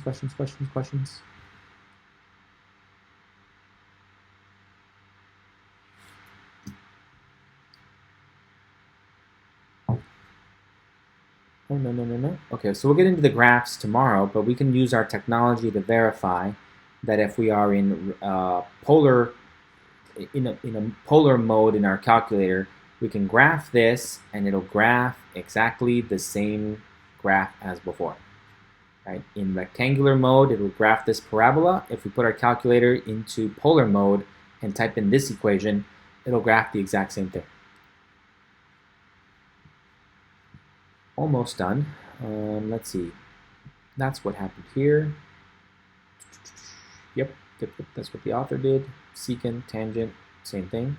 Express the polar equations in rectangular coordinates. If possible, determine the graph of the equation from its rectangular grid. Okay, so part A looks fairly easy. That's going to be r equals to 5 times secant of theta is the same thing as 1 over cosine of theta. If we multiply both sides by cosine of theta, we get cosine of theta times r equals 5, or r cosine theta equals 5, and we've established that this is the x equals to 5. And, well, that's an easy graph to do, right? That's just a vertical asymptote. Good. Okay, so it's just a vertical line. Okay, for part B here, we're going to apply a common trick to these. We have r equals to 2 sine theta. Very important. I am not going to square both sides. What I'm going to do is multiply both sides by r. Right? That's different. Right? People confuse that all the time because they see the r squared. So they get r squared and then they square this side. We don't want to square it. We just want to multiply it by r. So that means that this is going to be r squared equals to 2r sine of theta. And now we can replace the r squared with x squared plus y squared. That's one of the properties, one of the identities. And we can replace this with y.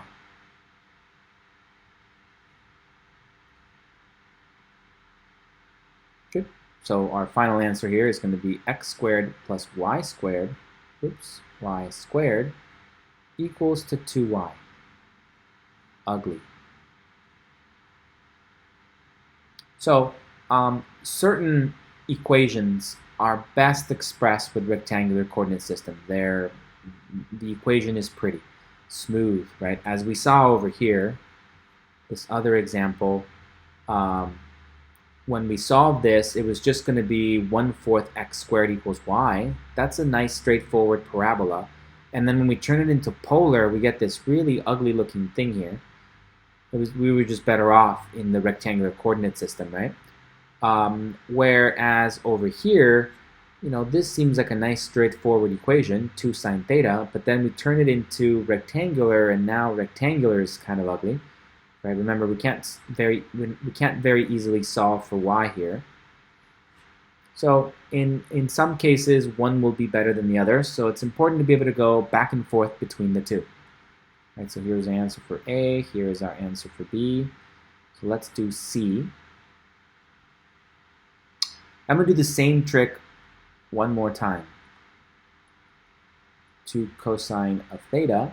So I'm going to multiply the left-hand side by r and multiply the right-hand side by r, not squaring.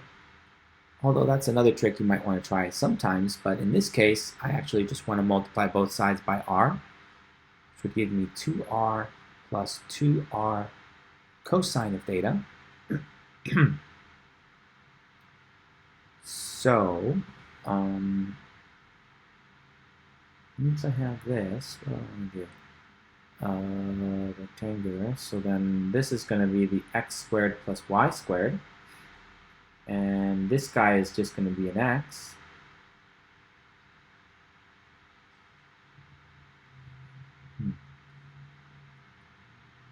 Two r plus 2x. Well, that's going to be ugly. So now if I move this to the other side, I'll end up with x squared plus y squared minus 2x equals to 2r. And I think this is where we have no choice but to square. That's going to be extra ugly. So now if I square both sides, x squared plus y squared minus 2x equals to 2r. And let's go ahead and square this side and square that side.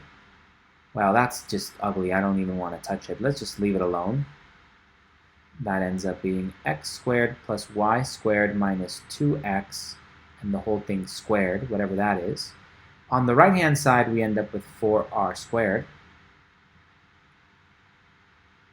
Good. And now r squared is equal to x squared plus y squared, so that would be my final answer. X squared plus y squared minus 2x squared is equal to 4 times x squared plus y squared. And that looks like fun. Ugly. Any questions? If you're wondering, how do you know when you're done when you've been able to replace, you started off with something that only had r's and thetas, right? This is in polar. And now we were able to manipulate it and replace all the all the r's and thetas with x's and y's, and that's what I did here. It's pretty ugly. Maybe there's a way to simplify things. I don't know. Maybe we can factor, reduce, cancel, maybe. Or maybe not. Maybe this is just a really ugly expression. Or maybe I did it wrong. Let's check to see what the author did before I get too cocky here. So yes, x equals to 5. That's that guy. And that's just going to be a nice vertical, yep, here it is, a nice vertical line at x equals to 5. So in rectangular, it's a very easy equation, x equals to 5. But if I wanted to draw the same vertical line in polar, then I'd have to use this, 5 secant theta. Does that make sense? This guy is what is this? R equals to 5 secant theta. R equals to 5 secant theta. If I had a calculator in polar coordinates and I typed this in, I would get this line. Or if I had a calculator in rectangular coordinates and I did x equals to 5, I would get the same line. Good. Okay, so the next one was r equals to 2 sine theta. R equals to 2 sine theta. Yep, do the same trick of multiplying both sides by r. R squared equals to x squared plus y squared. 2y, and then you can move that over there.